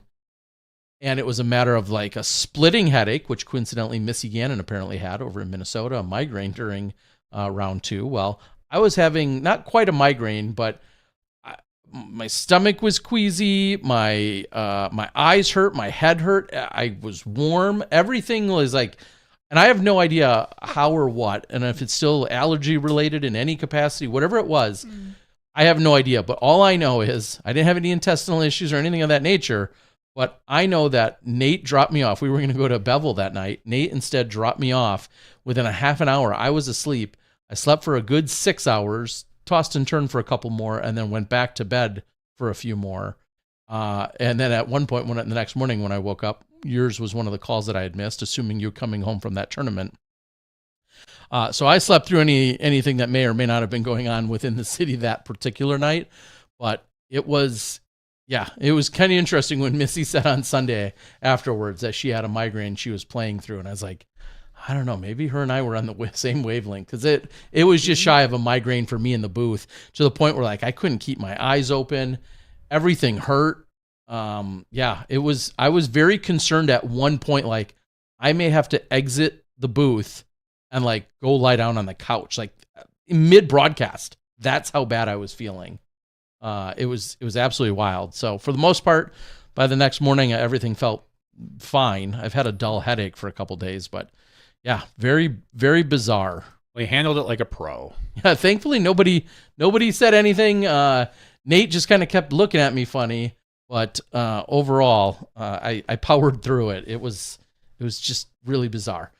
Quick side note to all of that, although I think with 98.5% certainty I can say this. CEO of the Disc Golf Pro Tour, Jeff Spring, was scheduled to, and I didn't hear otherwise, so I'm going to assume he got married this weekend. So if so, congratulations to him. Yeah, congratulations. I have not reached out to him yet. I've been meaning to. But yeah, he was scheduled to get married in Vermont this weekend. So assuming that happened, again, I didn't hear otherwise. Congratulations. That's great. Good for Jeff. And we already talked about it last week, but yeah, also Brian Earhart. Yeah, that's old news. Yeah, a week ago. Anyway. All right. I don't know if I have anything else. I don't know if the board or the world does, but I think that's all the latest and greatest. I think that's everything, Terry. Coming out of here. I think we can wrap this up. I think we can too. So thank you guys for joining us. Safe travels to everybody as you guys are heading around. Some people sticking around, some people going over in a few weeks, whatever the case might be. Safe travels to everyone. Hope everything goes smoothly for you. That's all I've got. So for Johnny V, I'm the Disc Golf Guy. That's Podcast 512's after show. If you need any boxes, you need anything shipped out, make sure you reach out. Otherwise, this weekend, tune in to the Swedish Open and check my channel. I'm going to have some additional coverage that you didn't even know was coming. So it'll be there, and you'll have something fresh to watch. See you next week. You step inside the Smashbox.